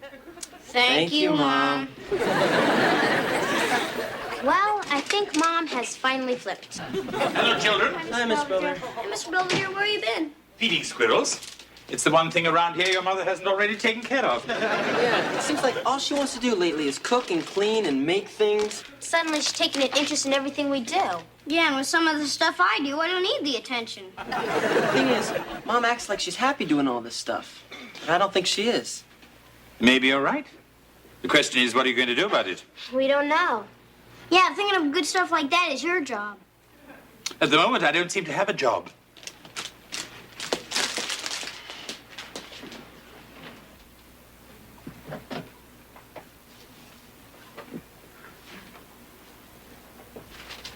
Need any help? Oh, no, I was just dusting, before the company comes. Isn't that one of your law texts? Yes, these things are so big, I might just get rid of them. Oh, I don't know. I always felt they gave the house a certain warmth. Besides, they might come in handy. You never know when you might get slapped with a lawsuit. I mean, especially with a son like Wesley. Let me see. Now, if... Look what you're doing! You said, and you said now. Oh, ungrateful, eh? Not here yet, huh, kitten? No, but he's gonna be here soon, so could you please turn that off? Please? Oh, it's stuck in on top of the head. All right. Now could you go someplace? What's the matter, Heather? You ashamed of us? Hey, okay, knock it off, you stooges. Come on, kitten. Your old man's got to at least meet the guy who's taking out his little girl. Sure, Dad. And so do I, because I'm the one that brought you two together. Uh-oh, Betty Crocker alert. That's him! Somebody get the door. You're standing right there. I can't answer it. I'll look too anxious. Hi. Hello, you must be Eric. Is Heather ready? Heather, your date's here. Hi, Eric. Sorry to keep you waiting. That's okay. Anyway, we better get to the movies. There's probably going to be a line. Oh, right. I'll get my jacket. Heather, I don't believe Eric's been properly introduced to everyone. All right. That's my mom. Hello again. And that's my dad, and that's my brother Kevin, my little brother Wesley. This is Eric. Hi, Eric. You guys in a group? Eric, why don't you have a seat, I made some little treats if you'd like to have one. Here, help yourself. Thank you. These are really good. Thank you. My mom never has time to make stuff like this. She's an architect. How nice for her. Yeah, she even built our house. Well, our mom cleans our house. Oh, I didn't know there were people here. Are these for anybody? Mr. Belvedere, would you like to meet Eric? Well, I've got nothing else to do. Hello, Eric. I'm Mr. Belvedere. Pleasure to meet you. You're the housekeeper, right? I don't know what I am. Somebody want to get that? Yeah, I get it. Yeah. Are you Marcia Owens? No. Can I help you? Are you Marcia Owens? You've now been served with official notice of impending legal action. Please, no tip. What's this all about? I'm being sued. By who? By me. Whereas, etc., etc. Plaintiff claims denial of livelihood, interference with contracted duties, alienation of affection, and mental anguish. Very funny, Mr. Belvedere. Oh, I'm not joking, Mrs. Owens. I have a binding oral agreement to perform certain household services, and you are preventing me from doing them. That's ridiculous. Go tell that to the judge. Look, even if you were serious about this suit, which I know you're not, it wouldn't stand a chance in court. Why not? Well, first of all, although our contract was conditional on your performance of specific duties, it did not create a right to perform them, simply an obligation. Is that so? Yes, and secondly, whatever contract we did have was solely contingent on my attendance at law school. Objection. It was contingent upon your completion of law school. Come on, Marcia, you're not happy doing all this. Yes, I am. I'm very happy. I'm fulfilled. I love taking care of my family. Eric, please, have another crab puff. Put that tray down. That is my job. Mr. Belvedere. You touch that, you're in big, big trouble. Now look what you've done. And I just shampooed the rug. Having fun, Eric? You know, Eric, this reminds me of a little brouhaha between the Pirates and the Phils. Huh? Speaking of which, if you try to hit a home run with my daughter, I'm going to put you on the disabled list. Mom, can we have a word with you for a moment, please? Yeah, in a second. I just don't want these stains to set. Mom, this is important. Yes, well, so is this. Mom, forget it. You're fired. What? The three of us talked it over. We examined all the facts. And we're sorry, but we're just going to have to let you go. You mean you're firing your own mother? Yeah. It's for your own good.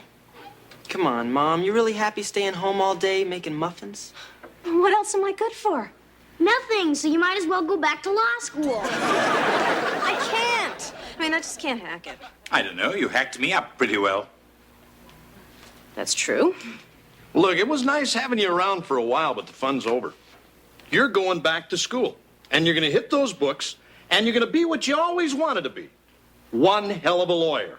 And I don't want any discussion, any excuses. This is it. I'm putting my foot down. I believe you put it down on a melon bowl. George, no, don't do that. You're just making more work for Mr. Belvedere. Does that mean you're going to be a lawyer again? I'm gonna try. Yeah. Thanks. I love you guys. I'm glad we could settle out of court. Come on, everybody, into the kitchen. Last chance for Mom's famous muffins. Oh, come on, Eric. You're going to miss all the fun. You mean there's more?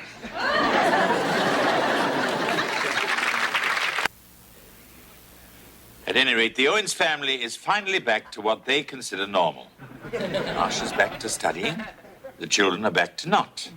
George is back to sleeping alone. And I'm back to running practically everything. How can something so wrong feel so right?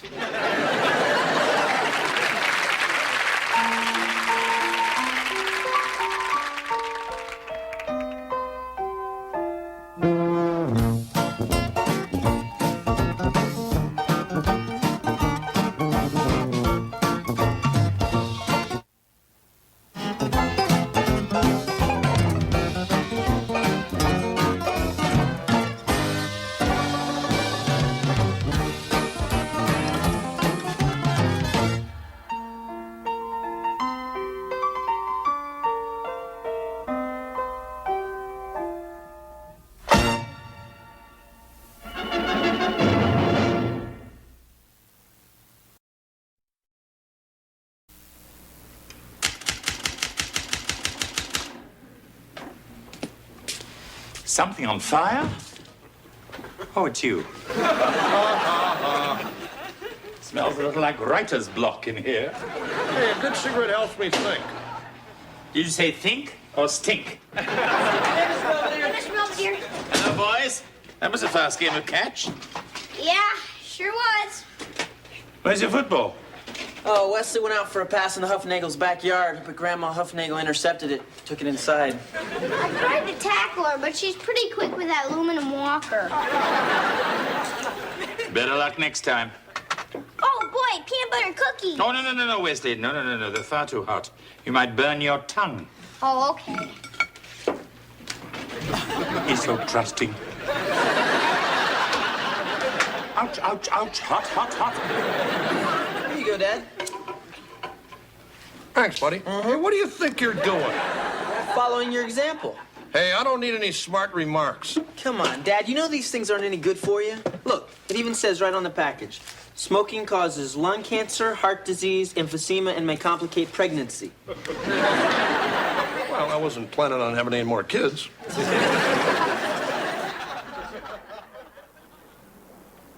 Hey, Mom. How do I look? Very cute. I don't want to look cute. I want to look sophisticated, alluring. Why? Well, I didn't want to tell you this, but I'm dating an older man. He's almost 16. Goodness. Look, George, all I'm saying is your body is a temple. Yeah, well, this temple's got a smoking section. Oh, gross. Dad's smoking again. Yeah, I can see that. Oh, come on, are you guys going to start in on me, too? I just got a earful from the Nairobi trio here. George, you can quit if you really set your mind to it. Yeah, I've tried. It's tough. Any bad habit can be broken with a little determination and self-discipline. Big talk coming from a guy stuffing cookies down his throat. What is that supposed to mean? It means that you're as hooked on that junk as I am on these things. That's ridiculous. I like a little something sweet every now and then, but I can stop anytime. I'll believe that when Prince Charles gets a job. Hey, I got an idea. Why don't you guys both quit? Huh? Yeah, sure. Dad'll give up smoking, and Mr. Belvedere will give up all his junk food. And whoever quits the longest is the better man. Well, guys? Well, I think it's a marvelous idea. Well, I think it's marvelous, too. It's a bet. Honey? Okay.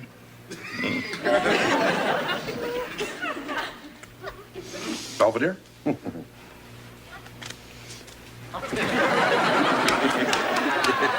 Coming along pretty good. Well, there you are, you see. You don't need a pack of cigarettes by your typewriter to do your job. Right. Especially when you got a pack of ding-dongs.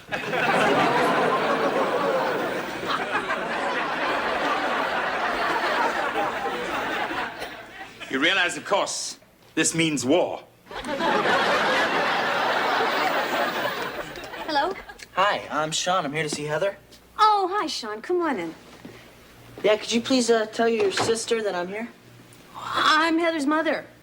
Get out of here. Hi, Sean. Oh, hi, Heather. So, how do I look? Nice. I mean, your zits cleared up and everything. He's so bad. Actually, you look real special. Well, I guess you guys better get going. It was very nice meeting you, Mrs. Owens. Oh, it was very nice meeting you too, Sean. Come on, Sean, we're gonna miss the movie. That's okay. You go on ahead. I think I'll just stay here and hang out with your mom for a while. He's teasing, Mom. Come on, Sean. See you, Mrs. Owens. Have a nice time. Yeah, don't worry. I'll have her back by Tuesday. Morning, guys. Morning, Dad. Dad. Hey, what do you got there? It's just a graham cracker.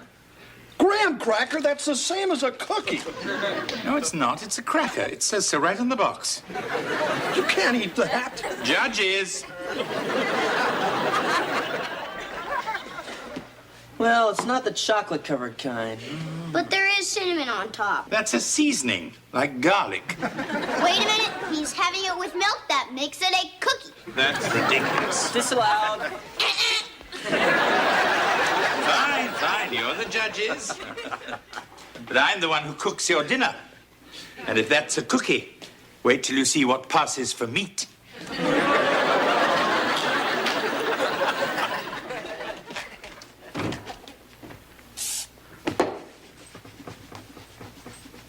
So how's the bet coming? just fine. I think you pretty much got that spot. I know. I need to keep my hands busy. That's the same thing George said last night. Good morning, Heather. How was your date? It was a disaster. First, I tripped coming down the aisle and spilled on my bonbons. And then, during the movie, Sean tried to put his arm around me, and I jumped and dumped a whole thing of hot nachos in his lap. Mr. Belvedere, it was the worst night of my life. Tell me again about the bonbons. Look, honey, maybe the evening wasn't perfect, but I'm sure Sean had a very nice time. Oh, sure. I mean, Sean's so smart and funny, and all I could say the whole night was, uh-huh, yeah, uh-huh, yeah. Yes. Maybe I should just become a nun. They don't have to talk at all. Owen's residence. Just a moment. Sister Heather, it's Sean. Yeah, probably just wants to yell at me. Hello? Uh-huh. Yeah. Uh-huh. Yeah. Hi. Oh, I can't believe it. He wants to see me again. And you thought you couldn't carry on a conversation. Uh-huh. Hey, what do you think you're doing? Just reading the sports section. Go ahead. Puff away, I don't mind. I haven't had a smoke in 2 days. I feel terrific. Good for you. Incidentally, I read your column today. It didn't seem to have its usual sparkle. Oh, yeah? Perhaps your brain isn't getting enough tar. Hey, go ahead, Belvedere. Take your best shot. I don't mind.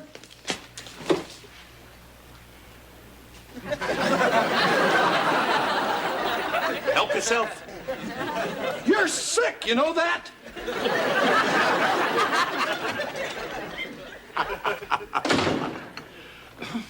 I'm home. Hi, honey. Oh, hello, Sean. Hey, what's with the bugs? Oh, I'm going to school. Studying to be a lawyer. Oh, yeah? Well, I'll call you if I ever need one. Yeah, somehow I think you will. Where's Heather? She's not home from the mall yet. Have you seen Mr. Owens? That's the gray-haired gentleman? Yes, Sean. Yeah, he left for work a few minutes ago, but he said I could wait around if I promised not to steal anything. Well, you make yourself at home. I'm sure Heather will be back sometime soon. I can wait.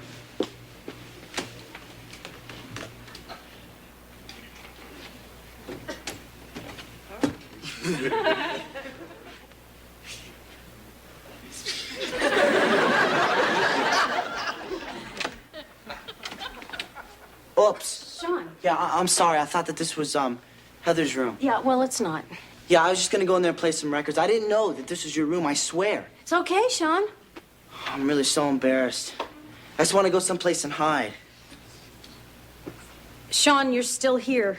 I know. And I feel real bad about that. Then go. Sean! Has anyone ever told you that you're beautiful when you're angry? And has anyone ever told you to go home and take a cold shower? Well, what's wrong with the one right in there? Sean, I think you better get out of here before you do something you might regret. Did you have anything special in mind? Just get out! Problem, Mrs. Owens?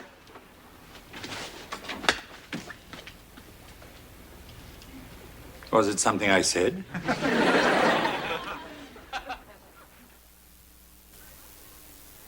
I mean, I'm up here getting dressed, and the next thing I know, Sean is standing there staring at me. I asked him to leave, but he wouldn't. I'm glad I came in when I did. God, I just don't know what to do about this. Well, we could always call the police and have his libido impounded. I mean, I can't tell Heather because she'd be crushed, and I can't tell George because Sean would be crushed. It's really up to you. Do you think I somehow encouraged him? I mean, I laughed at all his silly jokes. I enjoyed his compliments. And I did tell him to make himself at home. Oh, don't be ridiculous, Mrs. Owens. I know.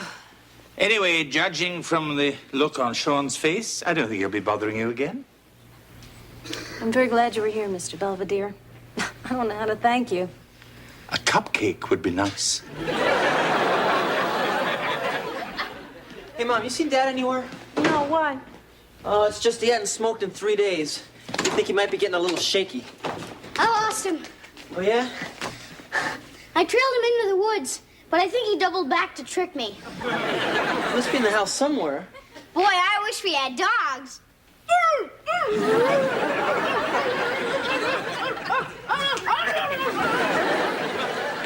What are you doing in here, George? I got an urge. Oh? I'm in for a cigarette. Except those two rotten kids of mine keep watching me like a hawk. Yes, they've been keeping their beady little eyes on me as well. Look, Belvedere, we're both mature, responsible adults. I mean, if I want to have one cigarette, or you want to have one cookie, I think we should both be able to. Are you suggesting a temporary truce, comrade? I won't tell if you won't tell. Freeze! Hey, Mom. Hi, Heather. How was school? Great. Can I borrow your hot pink nail polish? Why, are you going out tonight? No, Sean's coming over here. Oh? We're just gonna study together. That's okay, isn't it? Sure. I just think that you've been seeing an awful lot of him lately. Mom, I've seen him once. Yes, and this'll make twice. Mom, what's the matter? You're acting like you don't like Sean. I didn't say that. Well, he likes you. You're practically all he ever talks about. Look, honey, I just think that you're too young to get seriously involved with anybody now. Especially a boy who's older than you. Are you saying you don't want me to see Sean anymore? Fine. Excuse me. Mom! Hi. You must be Wesley. Yeah. Who must you be? I'm Sean. I'm here to see Heather. Give me $1 and I'll go get her. And here's 5. Go get yourself a new personality. Hey. Wes, go up and tell your sister Sean's here. Okay. Cute little scamp. You got a lot of nerve showing up around here again. Whatever you've heard, sir, it is a lie. I'm kidding. I just meant you've been over here 3 days in a row. I was just kidding, too, then. Hey, come on over and have a seat, Sean. Thank you, sir. So, I take it you got your eyes set on my little girl. Sure do.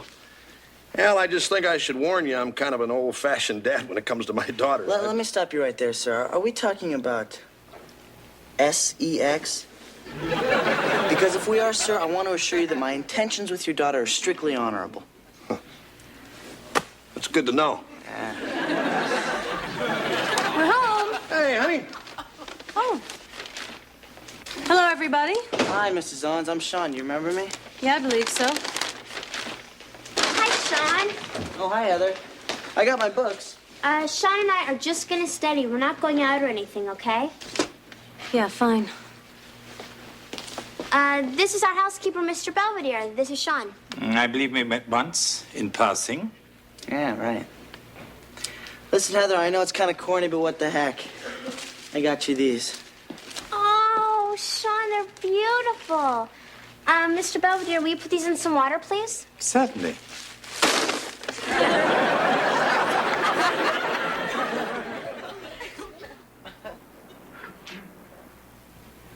Something wrong? Oh, no, I'm just watching you. Oh. You know, when you come to a tough part and a problem, you crinkle your nose a lot. It's kind of cute. Thank you. When I come to a tough part and a problem, I stick my tongue out over here like this. That's great. Maybe you can get that fixed. Terrible. Listen, I'm gonna get something to drink. Do you want anything?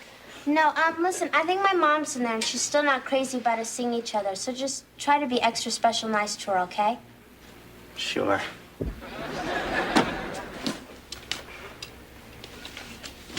You know, I really wanted to give those to you. Sean? I mean, to try to say that I'm sorry. Oh, really? I don't know what came over me. Maybe I've just seen too many of those movies. You know, with the naive young kid and the beautiful older woman. Takes him and shows him what life's really all about. Well, I guess I haven't seen those movies. I noticed that. Anyway, I just want to say that I appreciate you not telling anyone what happened. I mean, if my old man found out, he would have gone through the roof. Of course, I would have gone through it first. All right, look. I know that I come off like some kind of jerk who thinks he knows it all. But maybe that's just because I'm afraid people might find out that I'm really just as scared and confused as any other kid. It's just... Forget it. Sean. I knew you were crazy about me. You get out of here right now. Sean! All right, don't blame your mom. I guess when they hit 35, they just go a little crazy or something.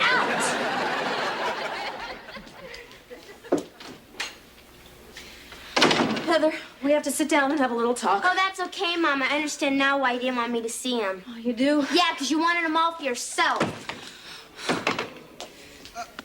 Heather, what's wrong? Ask Mrs. Robinson. Heather! Leave me alone. Come on, honey. And I just came down the stairs. Heather, let me in. Go away. Heather, I did not try to steal your boyfriend. Ha! Sean tried to kiss me. Heather walked in and saw it. I always tell the children to knock.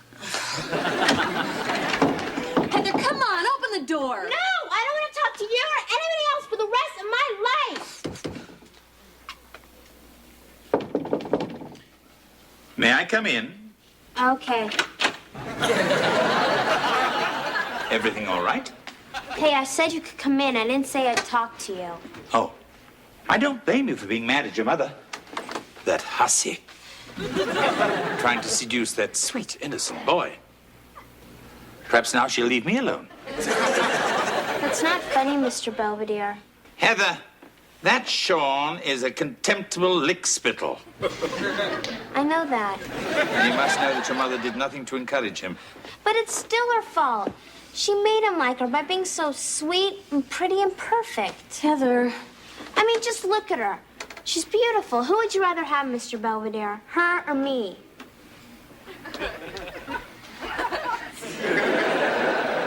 At the moment, I think I'd like a jelly donut. Excuse me. First, I couldn't figure out why Sean would want to see me again. For a second there, I actually thought it was because he liked me. Pretty stupid, huh? Heather. That's probably the only reason I ever get a date. They'll come over here to look at you. Heather, you're blowing this thing way out of proportion just to make yourself feel bad. Am I adopted? No. Then how come I turned out so blech? Honey, come here.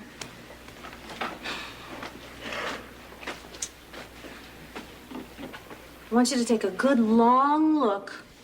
Tell me what you see. A toad. I'll tell you what I see. I see beautiful green eyes and a cute little button nose. And when it's there, a smile that can just melt your heart. Are you sure it's me you're looking at?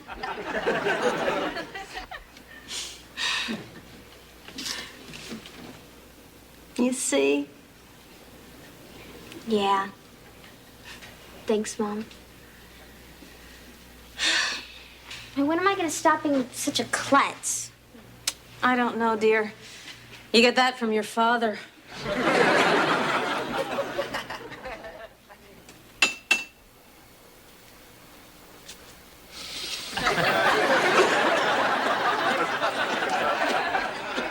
Sean, come on in. Hey, take it easy. I just gotta get my books and my jacket. You'll never see me again. Just don't do anything crazy.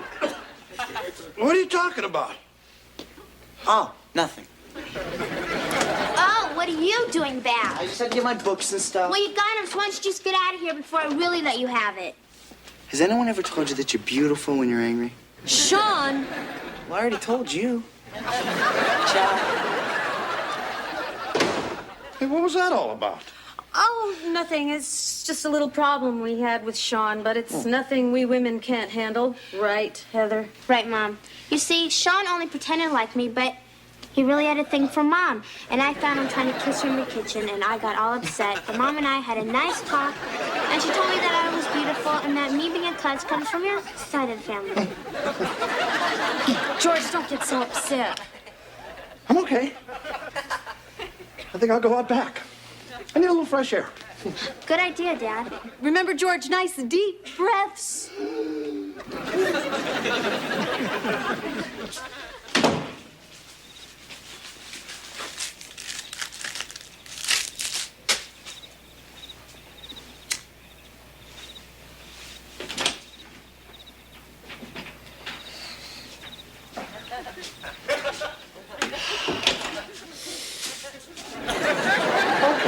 Okay, you caught me. Go ahead, gloat. You've done it again. You're the better man. Come on, let's hear it. Let's have your snotty little victory speech and get it over with. I can't hold my mouth full.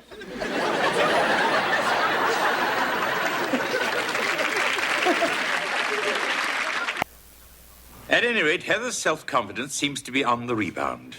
In fact, if the trend continues, she might become as insufferable as Wesley. As for George, it's been 2 weeks since his last cigarette, and I think he's kicked the nasty habit for good.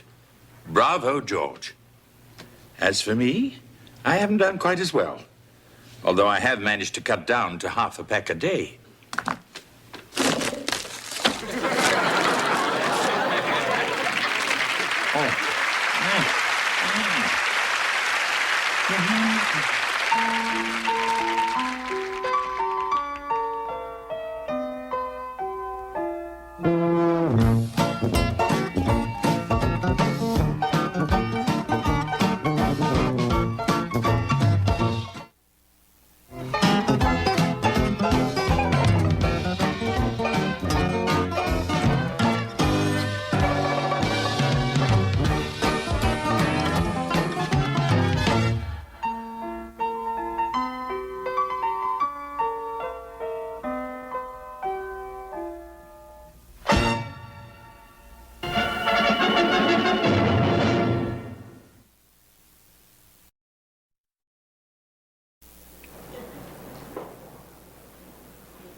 Hey, Kev.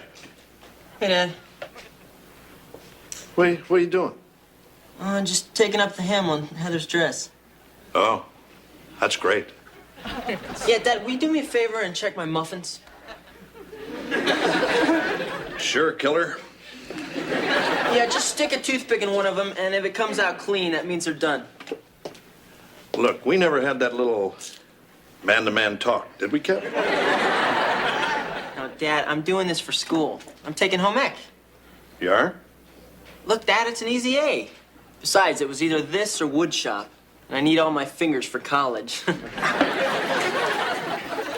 Hey, Mom, I'm somebody famous. Tell me who I am. Raymond Burr. No, I'm William Howard Taft. For our President's Day pageant at school, remember? All right. Gosh, you look wonderful, honey. No, I don't. Nobody knows who I am, and even when I tell them, they don't know. Well, President Taft. Home early from school? Oh, you see, honey, Mr. Belvedere knows who you are. He doesn't count. Mr. Belvedere knows everything. That's true. What's the matter, champ? Wesley's a little upset about his President's Day pageant at school. I got there late, and the only presidents left were Taft and Nixon, and Howie Huffnagel got to be Nixon because he sweats a lot. Well, honey, we're very proud of you, no matter which president you are. Yeah, cheer up, pal. You'll make George Washington next year. I still might get to play Lincoln. Oh, yeah? You know my friend Danny O'Neill, the one you all like so much because he never does anything wrong? Well, he was supposed to play Lincoln, but his parents had to come and take him home. Why? He got caught with this stuff called AIDS. AIDS? Oh, my God. Boy, he must really be in trouble.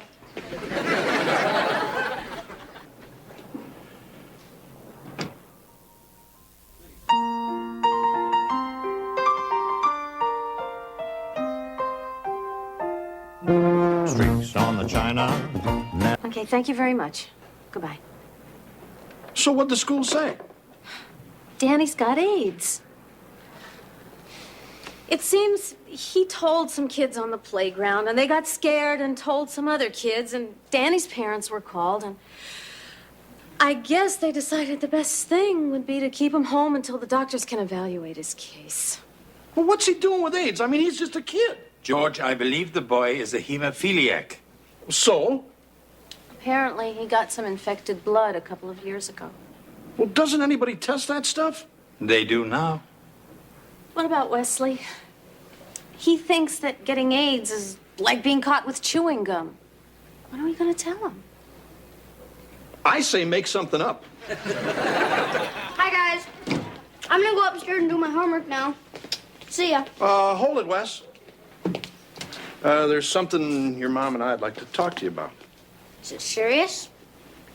I'm afraid so, honey. Really? Serious? Yeah, pal. But I wasn't the one who wanted to play doctor. It was Holly Huffnagle's idea.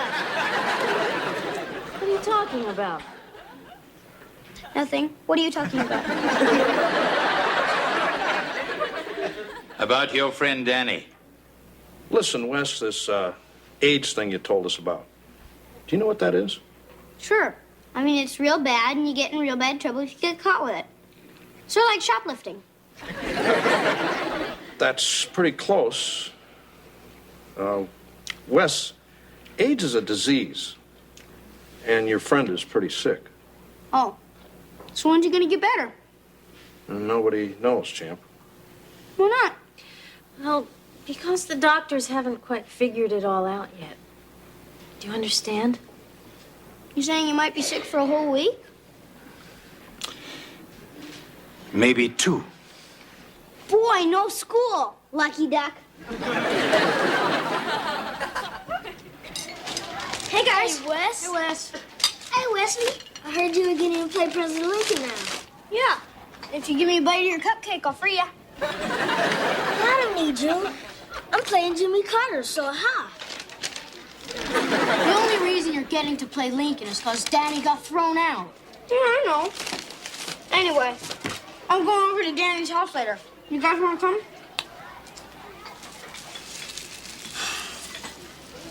What's the matter? Are you crazy? Do you want to die too? What are you talking about?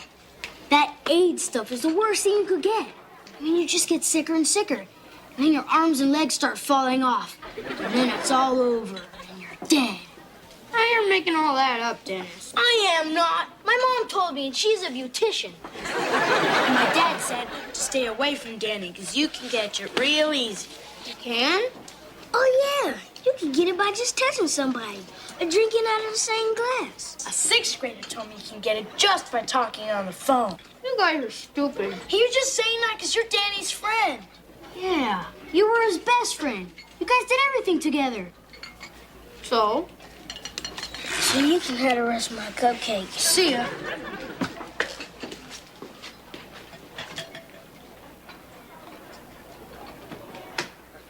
Kevin, what are you doing? I'm trying to make a swan out of ground beef. Is that anything like trying to make a silk purse out of a sow's ear? No, I'm using beef. Anyway, I've got to fix dinner tonight, and everyone's supposed to give me a grade. So, what's on the menu? Oh, we've got meatloaf and peas, mashed potatoes, tapioca pudding for dessert. Is this your salute to airline food? Kevin, look at me. Hey, you look great. What happened to your skirt? You hemmed it like this. Whoops.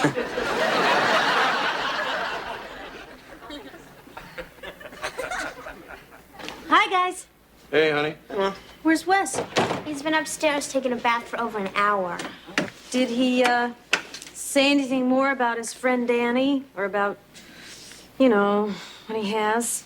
You mean AIDS, Mom? Thank you. He hasn't said anything to me, but then I've been tied up. Good evening, Mrs. Owens. Ah, Mr. Belvedere. Will dinner be ready soon? Personally, I think it was ready 20 minutes ago, but I'm not making it. My meatloaf.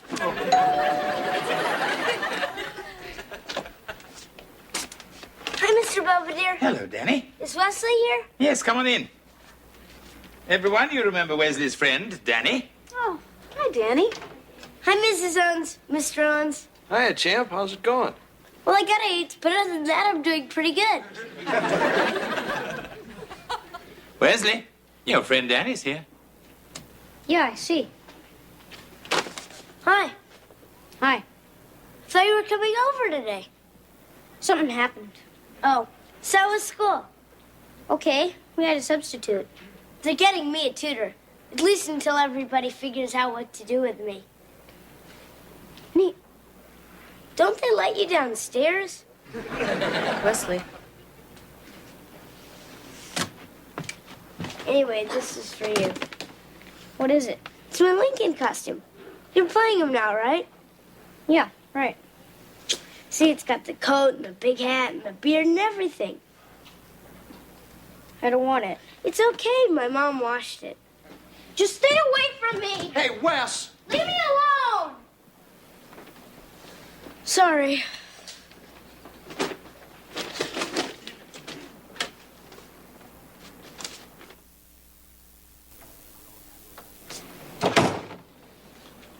I think we all handled that rather well. What's the matter with that kid? George, it's our fault. Why? What did we do? Nothing. I mean, Wesley had questions about Danny, and we just let him think everything was going to be okay. Now, I don't know what he's heard or where he's heard it, but obviously he's scared to death. Well, we just got to talk to him and straighten everything out. Is he gone? Yeah, Wes, he went home. He didn't touch anything, did he? I don't believe so. Good. You know, Wes, that wasn't very nice the way you treated Danny just now. So? So I thought you guys were buddies. We were, but I don't want to catch what he's got. You're not going to. That's not what my friends told me at school. I heard you can get it just by playing tag or swinging on the same swings. Come on, Wes, you're talking dumb. I mean, you don't catch that stuff from just fooling around. I mean, Wesley, what I think your father's trying to say is you don't catch AIDS by simply being around someone who has it. It requires a more intimate association. You mean like dancing? Honey, what I think Mr. Belvedere is trying to say is...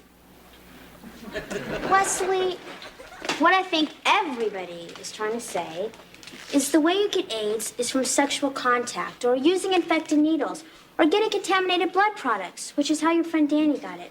You understand? I think so. Well, if you didn't know anything else, I'll be upstairs. you see, champ, being around Danny's not going to make you sick. So how come all the other kids' parents are acting so scared? Well, sometimes grown-ups don't have all the facts, and they love their kids, and they get a little nervous. Oh, yeah?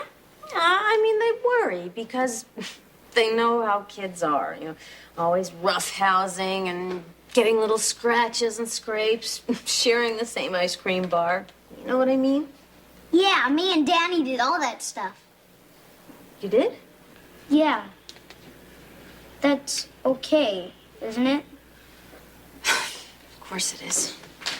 Yeah, sure it is, pal. Now, why don't you run on upstairs and hit that homework, huh? Okay. Thanks for explaining everything to me. I think I feel better now.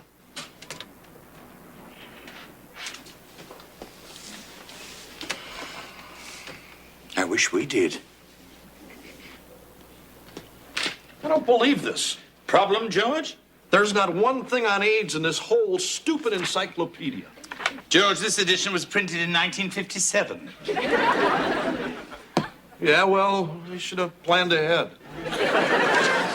Look, we discussed all this and we agreed. Wesley's perfectly fine. There's nothing to be concerned about. Hi, I'm back from the library. You find anything out? Yeah, I got a couple of real good things from the Department of Health. Look, it says right here that not one identified case of AIDS infection is known to have been transmitted in the school or daycare setting or through other casual person-to-person contact. And look, here it says, Of the 229 cases of pediatric AIDS, there's not one instance of a child infecting his parents or siblings. And that's a family living together. See? And you two were so worried. Come on, Belvedere. You were just as worried as we were. That's ridiculous. I'll get it. Hello? Just a moment. Mr. Belvedere? Yeah. It's the Center for Disease Control in Atlanta. They're returning your call. Tell them it's all right. I'm over my cold.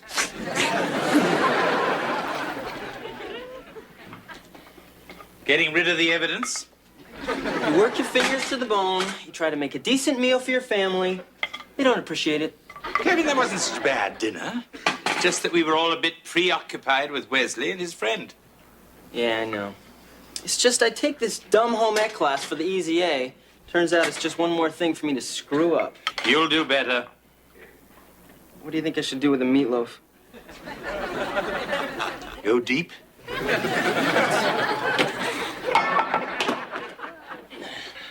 Mr. Belvedere. Hello, Wesley. Here. It's a $5 bill. Oh, thank you. Is this a gift? Or do I have to keep quiet about something? No, see, there's a picture of Lincoln on it. I figured it might help you for when you're making my costume. Oh. What's the matter with Danny's costume? I just don't want it. Now, Wesley, you've talked to your parents. You know there's nothing to be afraid of, right? Yeah, I know that. Then what's the problem? I don't want to lose all my friends. I mean, Danny doesn't have any anymore, and if people find out I've been hanging around with him, pretty soon I won't have any either. Wesley, you mustn't let what other people think or Hey, say. I don't care what you say or do. I'm never going to see him again. All right, Wesley. Up to you. Anyway, I guess that means you're not going to make my costume, huh? No. I'll take care of it. You will? Mm-hmm. Gee, thanks. Come back. Kevin, I have a little job for you.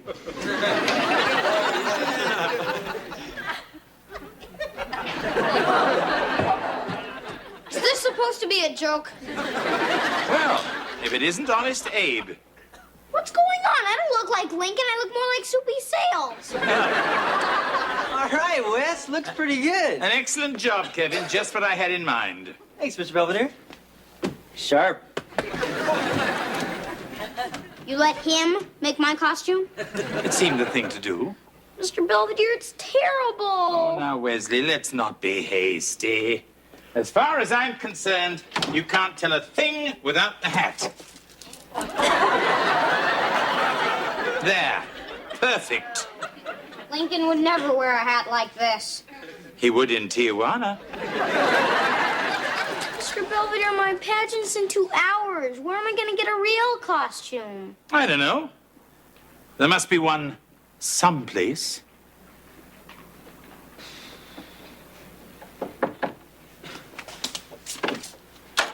Hi. Hi. Came around back like you said. I don't think anybody saw me. Good. Anyway, here it is. Thanks. Hope it fits okay. Don't worry. Well, I'd like to stay, but I really should get going. Bye. It was nice being your friend. Look, I don't like doing this, but I gotta watch out for myself. Anyway, don't get mad at me. It's not my fault you got AIDS. It's not my fault either. Anyway, you better get ready for your pageant. Be a good Lincoln. Hey, wait. Yeah? Wanna come? Huh? Come where? You know, to the pageant. I'm not allowed. We'll sneak in. Just like that time at the movies when we snuck out of Bambi and saw Porky's. Yeah!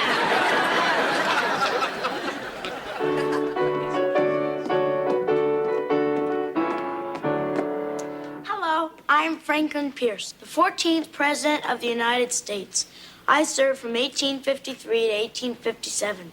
Among my significant achievements was opening diplomatic relations and trade with Japan. There must be some steel workers in the crowd. Did we miss anything? Just the first 14 16 presidents. Oh, good. I'm James Buchanan. I was the 15th President of the United States. I was the first president to receive a telegraphic message by underwater cable. I never married. But I'm sure I dated. Wesley's next. I know that. Hello, I'm Abraham Lincoln, the 16th President of the United States. In 1863, I signed the Emancipation Proclamation because I believed in freedom and dignity for all men, and that's why I wrote this speech. 77 years ago, our fathers brought forth on this continent a new nation. Wait a minute, I can't do this. This is Danny O'Neill, and he was supposed to play Lincoln, but he couldn't because he's got AIDS. Hey, what are you doing out here? Dennis, get away from him. Hey, what's wrong with you people? He's not gonna hurt you. Besides, he feels bad enough without everybody trying to make him feel worse. You have anything to do with this? I'd like to think so. Anyway, now Danny's gonna do the Gettysburg Address, and everybody's gonna listen. Go ahead, Danny.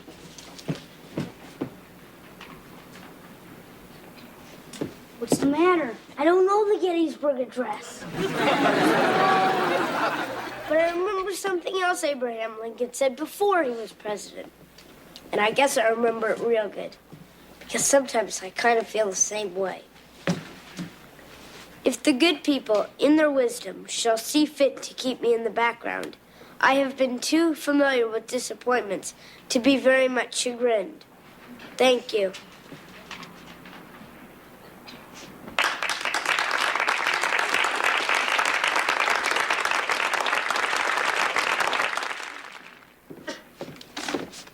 Okay, let's go. You go ahead. I just want to sit here for a minute.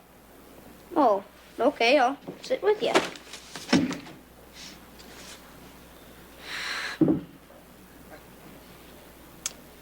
Kind of feels like we're out fishing. Yeah. You know, we could really go if you like. I can get my dad to take us. I've never been fishing. You haven't? Hey, I got an idea. We can make a list of all the stuff you've never done and then go and do it. That's an awful lot of stuff, Wesley. I don't know if I'll have time to do it all. What do you mean? Wesley, Danny, everyone's waiting in the car. Oh, okay. We better go. I've never been to Gettysburg. Oh, yeah? Being Lincoln's, I think maybe we should go. Yeah, it's great there. I mean, we can go around and look for old bullets and sit on the cannons, and you'll be the North and I'll be the South. Sure you won't be afraid to do all that stuff with me? Why should I be? You're my friend.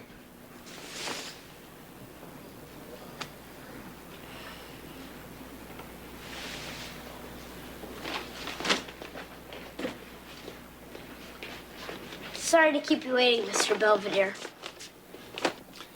It was worth it.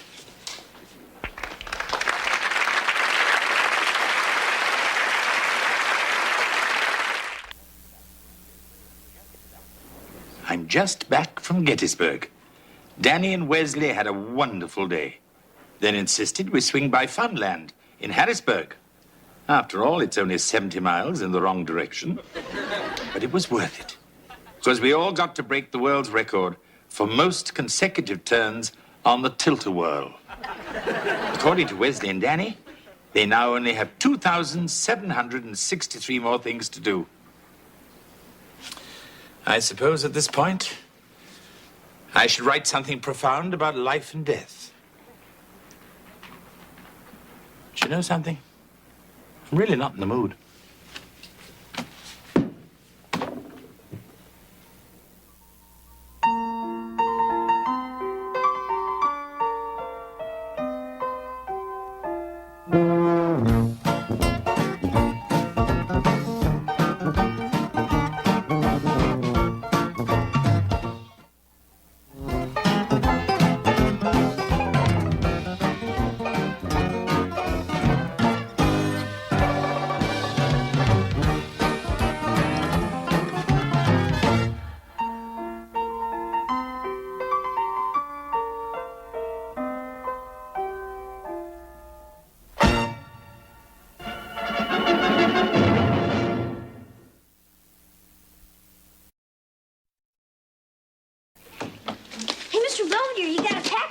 marked special delivery. Thank you, Wesley. Look at all the stamps. Says it's from Majunga, Madagascar. Yes, I see. Aren't you gonna open it? Oh, in a bit. I could open it for you. No need, but thanks for offering. How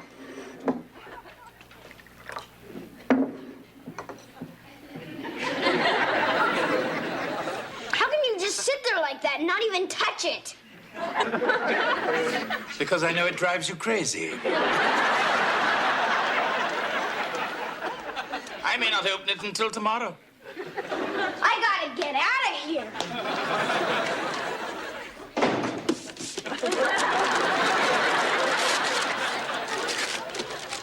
Come on, Marcia, we're gonna miss the game. I'm coming.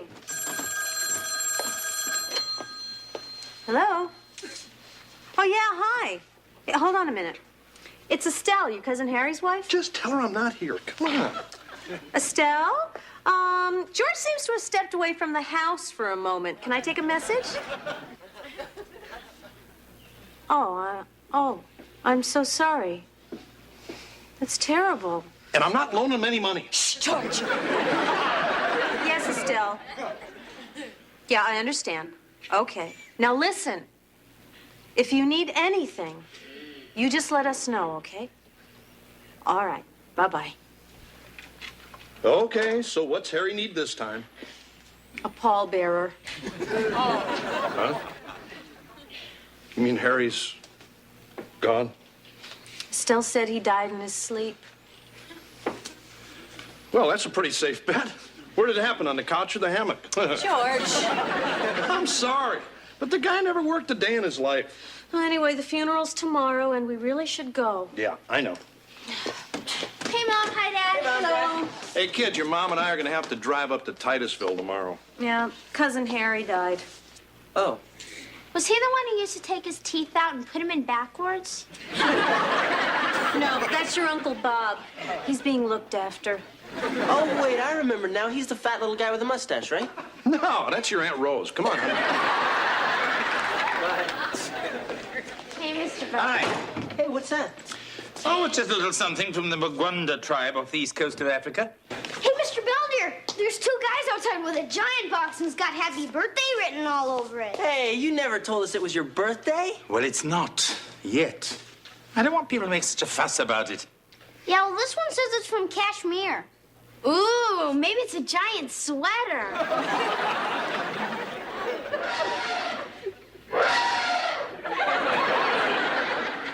Somehow, I doubt it. This neighborhood is not zoned for elephants. Anyway, Saji will be much happy at the zoo. He was just a baby. He could have slept in my room. Wesley. I would have walked him. Yeah, but what would you have done when it grows up and weighs a couple tons? I don't know. Same thing we'll do with you. So when is it? When's what? Your birthday. I mean, it's got to be soon. After all, you've been here almost a whole year and haven't had one yet. That's excellent reasoning, Wesley. It shows you're maturing. Thanks. So when's your birthday? That's for me to know and for you to find out. Hi, honey. Oh, hi, honey. Harry's service starts at noon tomorrow, so I think we better leave here by 9:30 the latest. Fine. What you doing? Oh, just going through some of our important papers, insurance policies, stuff like that. Nothing on TV? Estelle said that with Harry dying suddenly, he left their estate in a big mess. What estate? They live in a trailer. George, I just think it makes sense for us to be prepared in case something happens. What do you mean prepared? We don't have a will. I don't want one. Come on, George. Wills are bad luck. You know, sooner get done writing it, somebody's reading it. Hello, is this Madagascar information? I need the number of Jamal Hakim Utu. What do you mean, which one? Wesley, Gotta go now. Bye. what are you up to? I've been calling around, trying to find out when your birthday is. I see. And who else have you been harassing? Well, I called the guy who sent you the elephant, but he was out with some of his wives. And then I tried to call the Queen of England, but they said she couldn't talk because she was on the throne. Wesley, my birthday is my business and none of your concern. Mr. Belvedere, that is not fair. You said your birthday was for you to know and me to find out, and that's all I'm doing. Hello, is this the Department of Immigration? It's tomorrow. Satisfied? I, George Owens, also state if any heir or any person should contest this will or any part thereof, I bequeath to that person the total sum of $1. Now, that's the no contest provision. I put it in case Wesley tries something. Good idea. All right, well, you just look it over, and if it seems okay, we'll have it signed and duly witnessed, and then you're all set to go.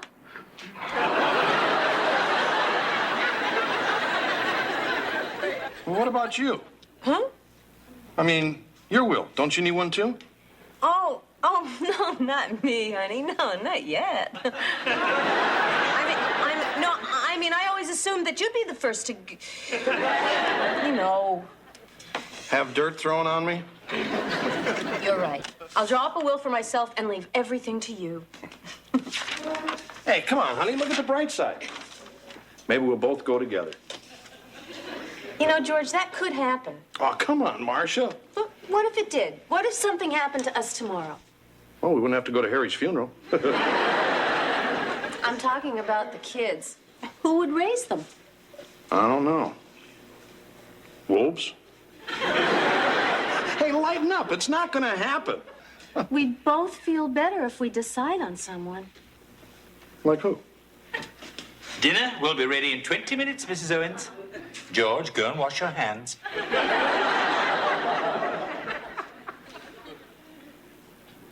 Oh, no. Hannah, you want to help a little? No, thanks. Come on, you're the girl. This should be your job.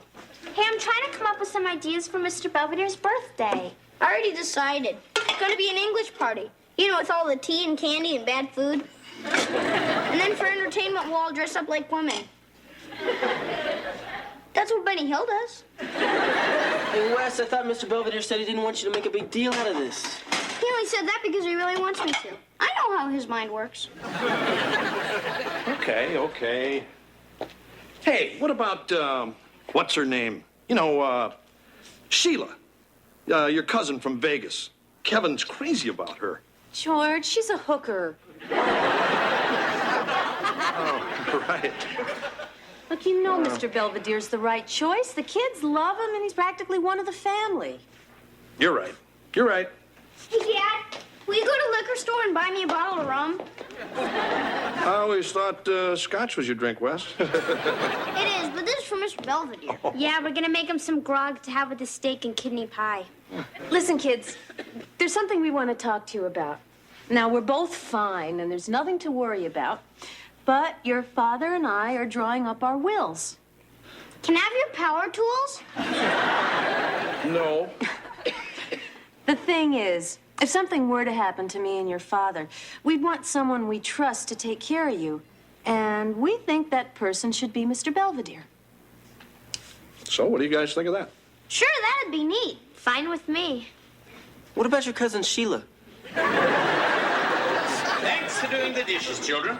Boy, Mr. Belvedere, the Mom and Dad have a surprise for you. Wes? Come on, tell him, Dad. All right. Look, Belvedere, in the year or so you've been here, it's kind of obvious to me and everybody that you've become more than just a guy who cleans up after us. Am I getting a raise? No. Oh. What I'm really trying to say is, Marcia and I have been thinking about the future, and if, God forbid, something happened to the both of us, we'd be honored if you'd take Heather and Wes and Kevin here.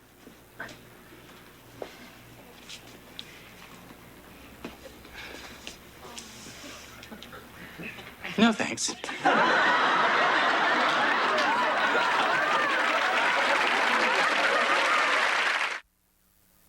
You believe that guy? He doesn't want our kids. Yeah, what's wrong with us? It's not us, it's you. You're always driving him crazy. He likes that. Look, it's okay. This is Mr. Belvedere's decision. And if he doesn't want my children, it's up to him. Sure. It's no big deal. He's not good enough for you guys anyway. In fact, I wouldn't die now if he paid me. So what about Mr. Belvedere's party? What about it? Well, I say we give him the cake, but we don't sing. Well, I'll be toddling off to bed. Unless anybody needs anything.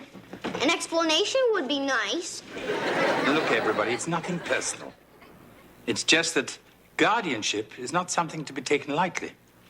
And quite honestly, I'm not prepared to accept the obligation. Hey, that's fine with us. We were only kidding. Right, guys? Yeah, right. Sure. Well, good night, everyone.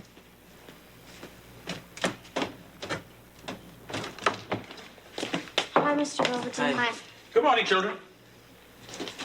Happy birthday, Mr. Belvedere. Thank you, Heather. That's okay. I got the short straw. Well, what are we in the mood for this morning? Scrambled eggs? A nice waffle? We don't want to put you to any trouble, so we'll just have margarine. Coming right up. Morning. Morning. Hey, Dad, I heard on the radio it's supposed to snow today. Oh, yeah? Think we should take the chains? Oh, they're all tangled up someplace. Okay. Mr. Belvedere, we should be back by 4.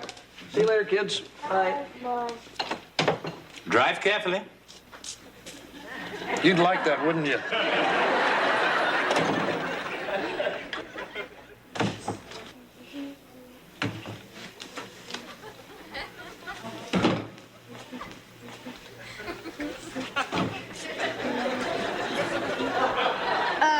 Heather, just because we're mad at Mr. Belvedere doesn't mean you have to ruin his cake. What do you mean? Didn't you do this on purpose? No? Oh. Then great job. I'm back. Where's Mr. Belvedere? I sent him to the movies. Did you pick up his present? Yep, got it right here. So we gonna give it to him or what? Well, come on, Wes. It's his birthday. Besides, we can't return it. I just think it's too good a present for someone who wants to abandon us. Yeah, but when he sees how nice it is, he will feel terrible. Yeah. Let's all be extra special nice to him. Make him really feel like dirt. So where's Mom and Dad? They're not back from the funeral yet. They're not. And it's almost 6. It is? Maybe they got caught in an avalanche or something. No, Wes. They're just a little late. I'm sure they're fine.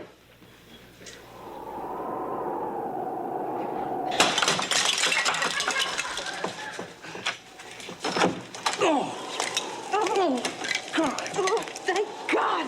I thought we were going to freeze out there. I'm still freezing. We must have walked 3 miles. See if you can find a light. Oh, forget it, honey. Nothing's gonna work. This place has probably been boarded up for years. Wanna dance? Sure, it must still be open.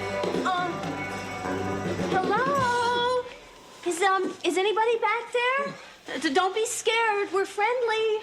Marcia, our car broke down, not our flying saucer. George, cover up that hole with something. Yeah.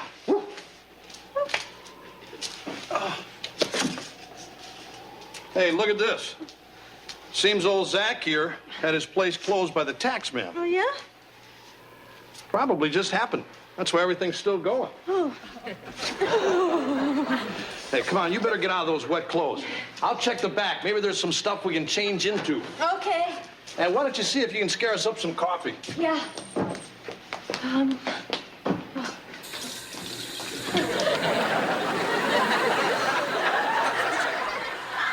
No problem. Okay. Okay, I understand. Yeah. Thank you, Sergeant. So what'd the police say? The snow's real bad up north, and there's cars stranded all over the highway. Oh my God, they could freeze to death. Heather. What if they're starving? I mean, I saw this movie once where these people crash in the Andes and they started to eat each other. Heather, getting hysterical isn't going to help anything. The birthday boy's back. You may start the party. Or is this it? Mom and Dad are back yet. What do you mean? We called Cousin Estelle, and she said they left over 5 hours ago. Well, no need to carry on. We simply put through a call to the state police. No, we already did that. They said there's nothing they can do right now. Oh. Well, I'm sure your parents will be fine anyway. What difference does it make to you? Mom and Dad could be popsicles for all you care. Or we'd wind up in an orphanage and you'd just laugh and go back to England. Kevin, get the chains. I'm sorry, Mr. Belvedere. I didn't mean to talk back. There for the car, you little twerp. Now let's go and find your parents. Coffee's ready. Boy, it feels good to have some dry duds on. Hello? Yeah. Hi. Is that the auto club? Yes? All right. We'll be here. They said they'll get to us as soon as they can. Sensational. Did you get through to the kids? I tried, but the line was busy. Then there was no answer. I'm getting a little hungry. How about you? Yeah. Why don't we take a look at the menu? Let's see. Hot roast beef sandwich and mashed potatoes, 69 cents. No wonder the guy couldn't pay his taxes. I want to check the freezer, see if there's something still in there. Okay. Oh, I found some crackers. Hey, this thing is loaded. I'm going to put us on a couple of burgers, okay? All right, but let's keep track of everything we eat so we can pay for it. Fine. Boy, that's really something out there tonight. Give me a cup of coffee and let's take a look at the menu. Hi, Bud. What's good tonight? Roast beef looks good. You're on.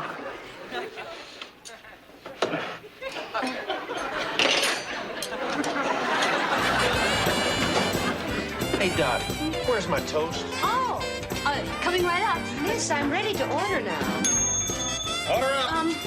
I'll be right with you. George, what are we doing?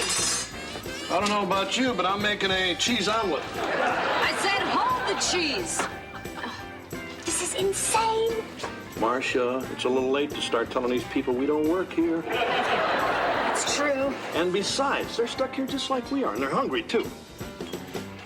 So let's just make the best of it. We're just helping people out. Hey, my eggs are runny. So's your nose. So blow. Mr. Belvedere, we're never going to find him. Come on, children, sit down and get warm while I use the phone. Hey, look, there's Mom. Yeah, and she's a waitress. Order up.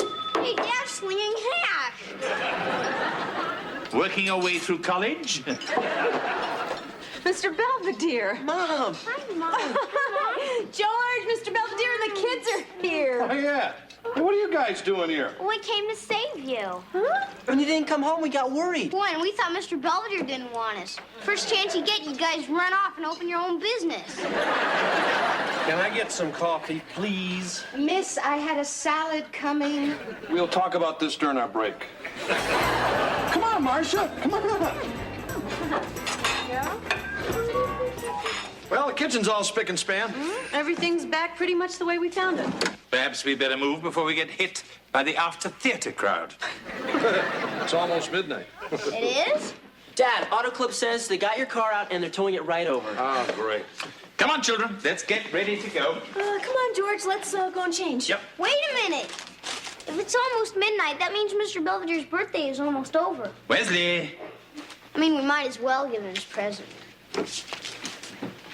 Happy birthday, Mr. Belvedere. We were gonna wrap it, but we didn't. Thank you. It's pocket watch. Yes, I see. Yeah, and there's an inscription, too. To Mr. Belvedere, from Kevin, Heather, and Wesley, your friends forever. You can have that part scraped off if you want. Wesley, have you ever stood on the top of Mount Haltia in Finland and watched the northern lights go dancing in the sky? Mm-mm. Neither have I. But according to my schedule, I should have been standing there 3 months ago. What do you mean? I mean, I got shanghaied by a certain family in Pittsburgh. And somehow, in spite of myself, they've all become very dear to me. So what you're saying is, you want to go, but you can't because we're all so wonderful, right? Well, not you specifically. Look, the point is, each day I stay, it just seems that much harder to leave. Mr. Belvedere, you can leave whenever you want. We won't like it, but we'll understand. Sure, I'll help you pack. It's those snotty little remarks I cherish most. Oh, hey, the tow truck's here. Oh, good. Well, just tell him we'll be right out. So that mountain over in Finland, think there's room on top for all of us? I suppose there'll have to be.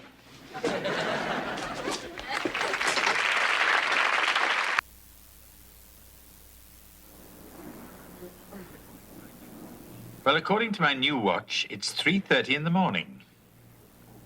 Actually, it's 4. But it's the thought that counts. One minor complaint. What with all the confusion in rescuing George and Marcia from the blizzard, I almost didn't get my cake.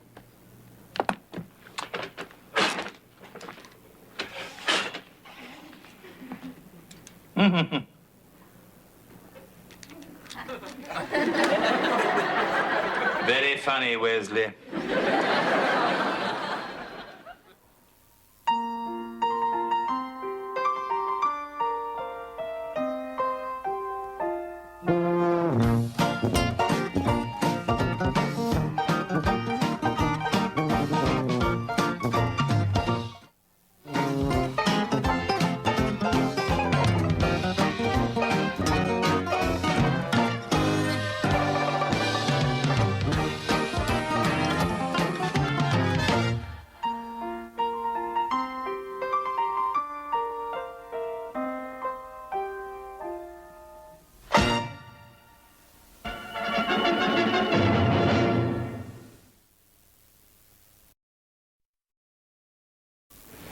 Hey, Dad, is that the mail?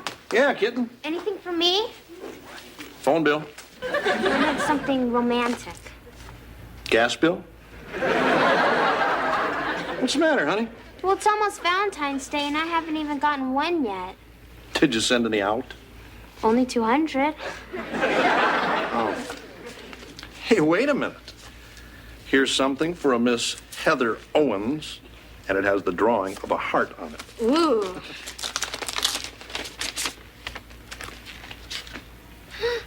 Roses are red, your smile is gleaming. It's time to come in for a checkup and cleaning. It's from Dr. Finkelstein, my dentist. Gee, I didn't even think he liked you. I'm back. Well, Kevin, are you a rock star yet? No, I'm not a rock star yet. Sorry. I take it the auditions didn't go too well. I played my drums for 3 different bands. And the first 2 just flat out told me I wasn't good enough. And the third? They wanted me to bite the head off a gerbil. But I wouldn't. Well, at least you didn't spoil your dinner.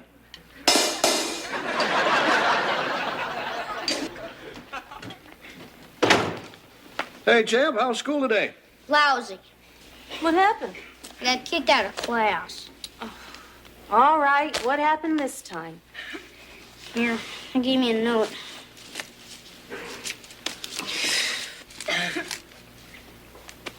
George. How much do we owe? George, they're putting him in an advanced class. Oh, yeah? Yeah, it says, Wesley's test scores and academic ability indicate that he would benefit from a more challenging curriculum.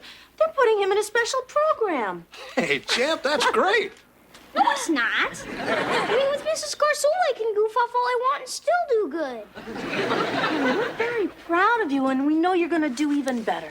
Yeah, sure. Anyway, Einstein, why don't you go on out in the kitchen and celebrate with a big glass of chocolate milk, huh?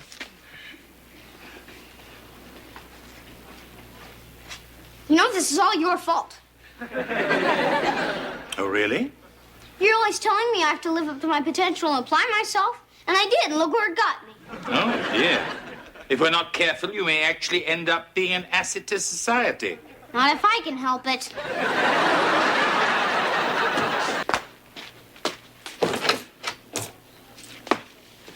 Wesley.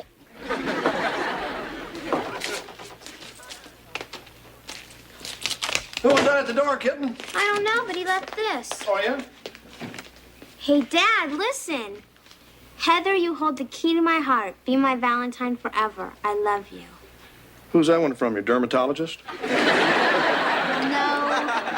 Well, I don't know who it's from. He didn't sign it.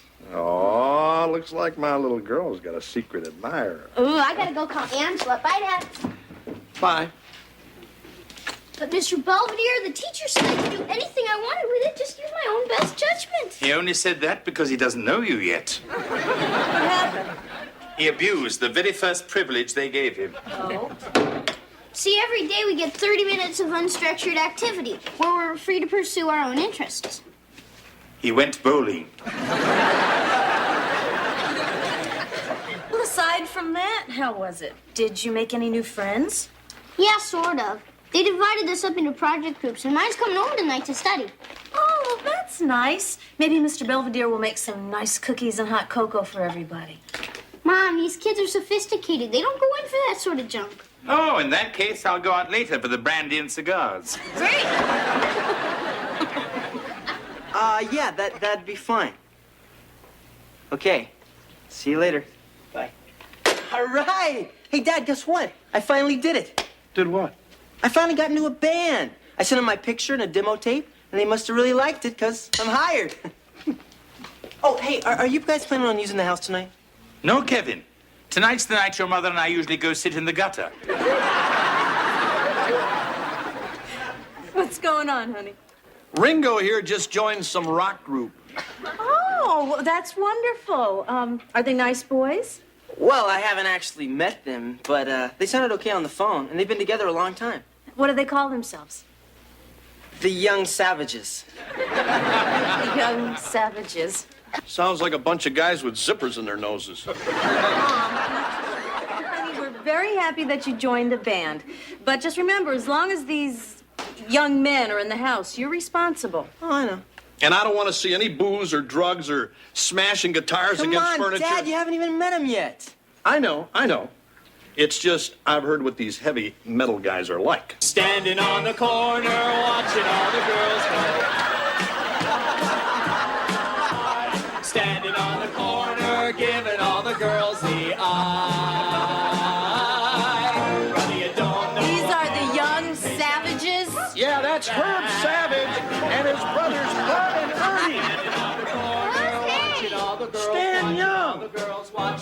Oh, the Young Savages. I get it. Pretty good, huh? Dad, that's not music. That's noise. Standing on the corner, giving all the girls the eye. Brother, you don't know a better occupation. Matter of fact. Tsuro, did you eat all these marshmallows? You're going to have a tummy ache. I didn't eat them, Mr. Belvedere. I used them to construct the DNA molecule.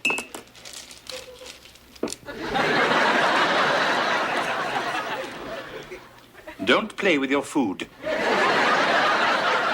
I guess we better get back to that algebra problem. I already finished it. You did? Sure. All you gotta do is multiply each side by 1 over x, see? You know, Wesley, I've never seen anyone as good at math as you are, and I've been around. Yo, this comes easy for me. Do you think you could help me find the variable in my equation? Gee, I don't know, Beth. You learn more when you do it yourself. But it's more fun when you do it together. Oops, there goes another rubber tree. Oops, there goes another rubber tree. Oops, there goes another rubber tree. Kerplop. Woo! We were really cooking there, eh, Kev? Yeah. Something the matter, bud? I thought I was supposed to do the kerplop this time. I'm sorry. I forgot. You always forget. Okay, let's take it one more time from the top. And Kev, let's watch the tempo, okay? Yeah, I was just trying to move things along. Well, Kevin, this is music, not a race. 1.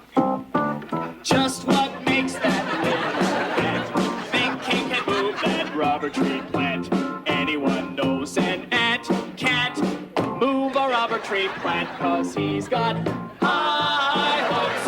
He's got high... Anyway, this is my room. Nice. Where's all your toys and dolls and stuff? I give them all away to my sister. She's 17, but really immature. Hey, don't get me started on siblings. I've got a new art book. Would you like to see it? Sure.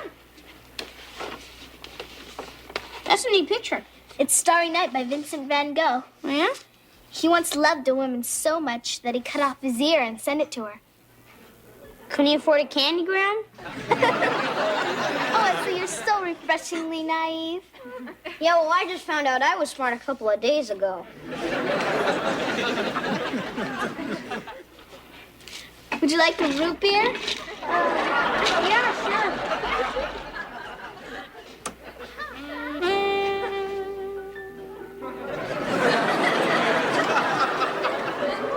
Isn't the music romantic?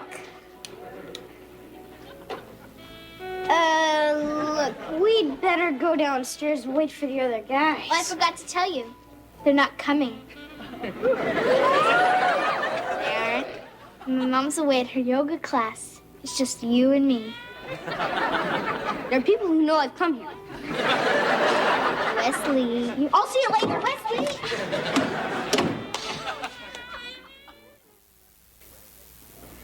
Wesley, you're going to be late for school. Wesley. I'm not going today. I'm sick. Oh? Yeah, I'm all achy and sniffly, and I have a temperature, too. Well, let's see.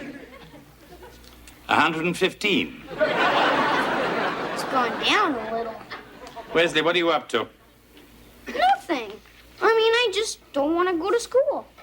Why? What have you done? And can they prove it? It's not me, it's Beth. Who? She got me in her bedroom, and then she gave me root beer, and then she started playing mushy music, and then she tried to take advantage of me. Hey, Wes, man, you better hop to it. You're going to be late for school. I'm not going. Why, what's wrong, honey? Well, it seems that Wesley's having a little trouble with one of his classmates. What's the problem, pal? She's too advanced for me. I can't keep up. Well, honey, you're just gonna have to apply yourself. Yeah, she'd like that.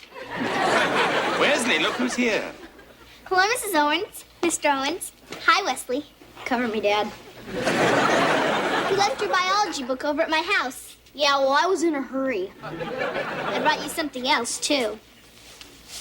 Wesley, will you please be my Valentine? Aw. Don't awe her. She's an animal.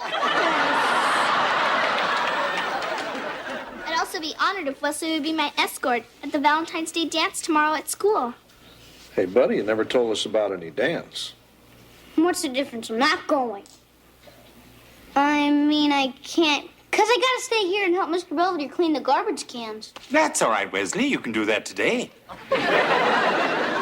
Beth, Wesley will be happy to be your escort tomorrow, won't you, honey?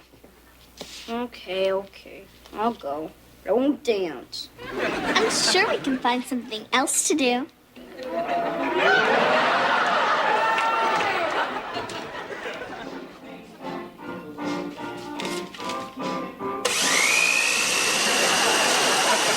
We're going now, Mr. Belvedere. Fine. What you making, margaritas? No, but soon.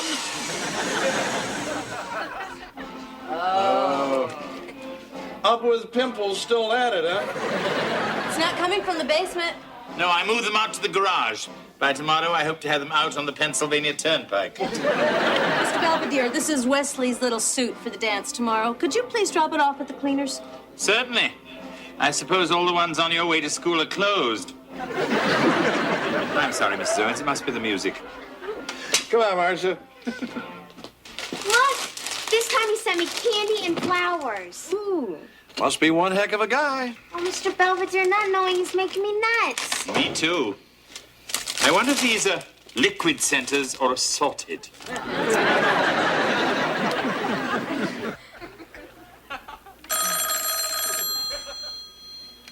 Ah, shut up. Owen's residence. Just one moment. Wesley, the telephone for you. It's Beth. Tell her I donated my body to science and she can't have it. Wesley.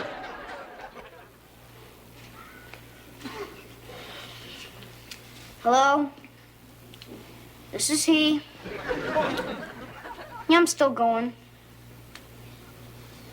What do you mean you can't wait to get me alone? What for? I don't even know what that means. Would you like a dictionary? What am I gonna do? I can't go to that dance. Wesley, I don't think this Beth is quite as sophisticated as you think she is. Yeah? Perhaps you should call her bluff. Be as brazen as she is. She'll turn tail and run, believe me. Okay, Mr. Belvedere. I'm gonna trust you on this one. Kevin, shouldn't you be out there with the other savages? They want me to yodel. So it's come to that. I didn't want much. I just wanted to be in a real rock band. You know, play a few parties, have a few groupies. Is that too much to ask? It's all I've ever wanted. Look, I've been in this stupid band for 2 weeks already, and I haven't done anything. I mean, it's kind of hard to rock out to Home on the Range. Hey, come on, Kev. We're practicing How Much Is That Doggy in the window. What do you need me for? Somebody's got to bark. That's it. I quit. Oh, no, Kevin, you've got to start somewhere. Besides, perhaps when you've got a gig or two under your belt, you'll start having a lot more fun. Are you kidding? Who's gonna hire a band like us? How much is that dog in the window? The one with the waggly tail.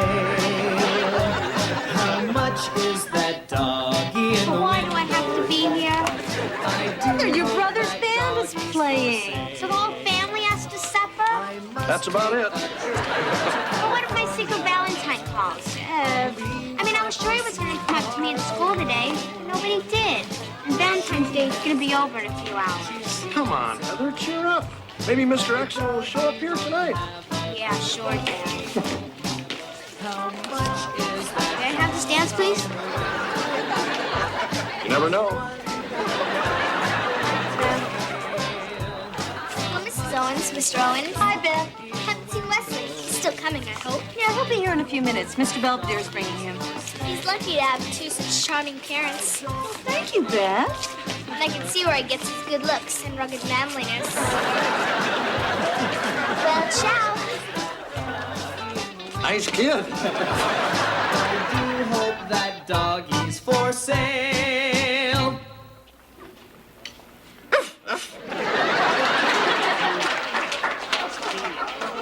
Good evening, Mother. Good evening, Father. Hi, honey. Hey, check out Bo Brummel here. Got your yacht parked outside? Terribly amusing. Quite. Yeah, well, excuse me, I feel like mingling. Don't worry, it's only temporary. These things are such a bore, don't you think? Wesley, I've been looking for you. As have I you. I believe they're playing our song.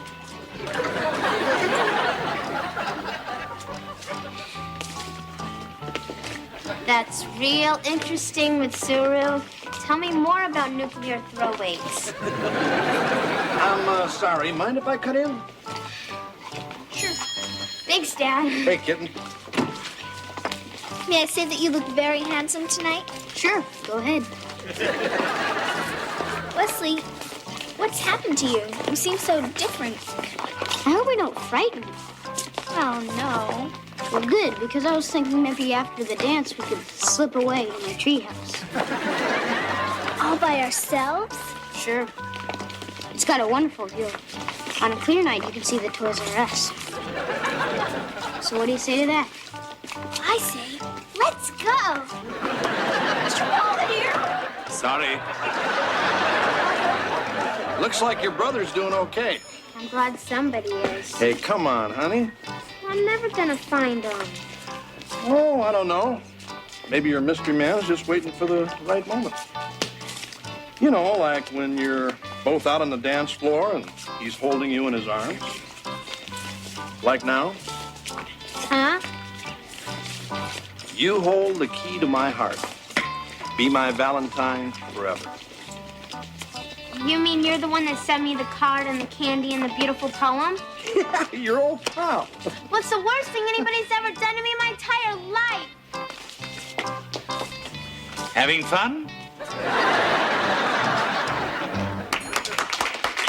Thanks, kids. Thanks.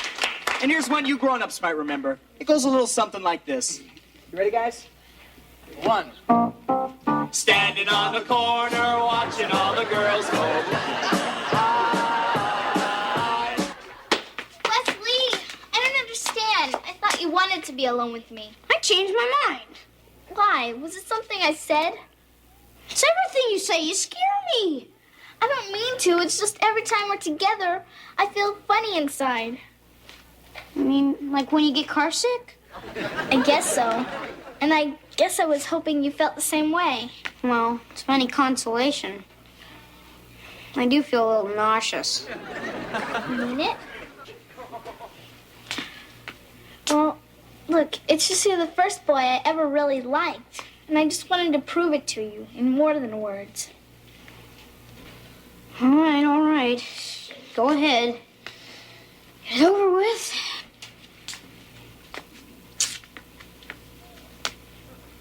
That's it? Sure. What else is there?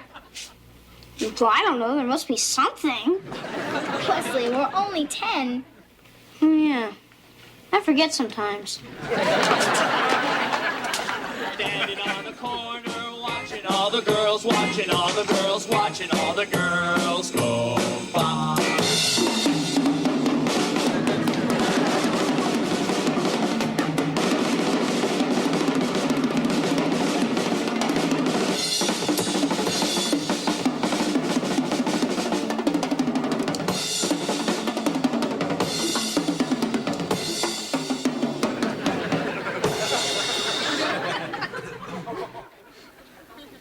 Sorry.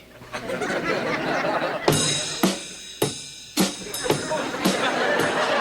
don't know a better occupation. Matter of fact, neither do I. Standing on the corner, watching all the girls, watching all the... Hey, Mr. Belvedere. Wesley, I thought you were in bed. I was, but there's a piece of pie down here with my name on it. Not anymore. So listen, I just wanted to thank you for helping me with Beth. You know, giving me that advice. Wesley, my advice was terrible. So what? Things worked out okay anyway. They usually do. And it's okay you ate my pie. I'll just have a piece of Heather's candy. Not your night, is it?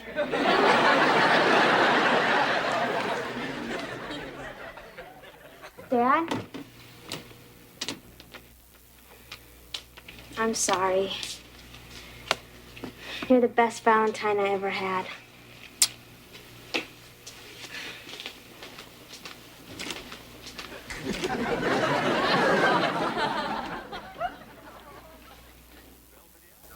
If I may permit myself a few Valentine's Day thoughts. Heather has realized that, disappointment aside, her heart does indeed belong to Daddy. Kevin has been notified that the young savages will henceforth be playing to the beat of a different drummer. As for Wesley, I can only hope that his first kiss was as memorable as mine. So long ago.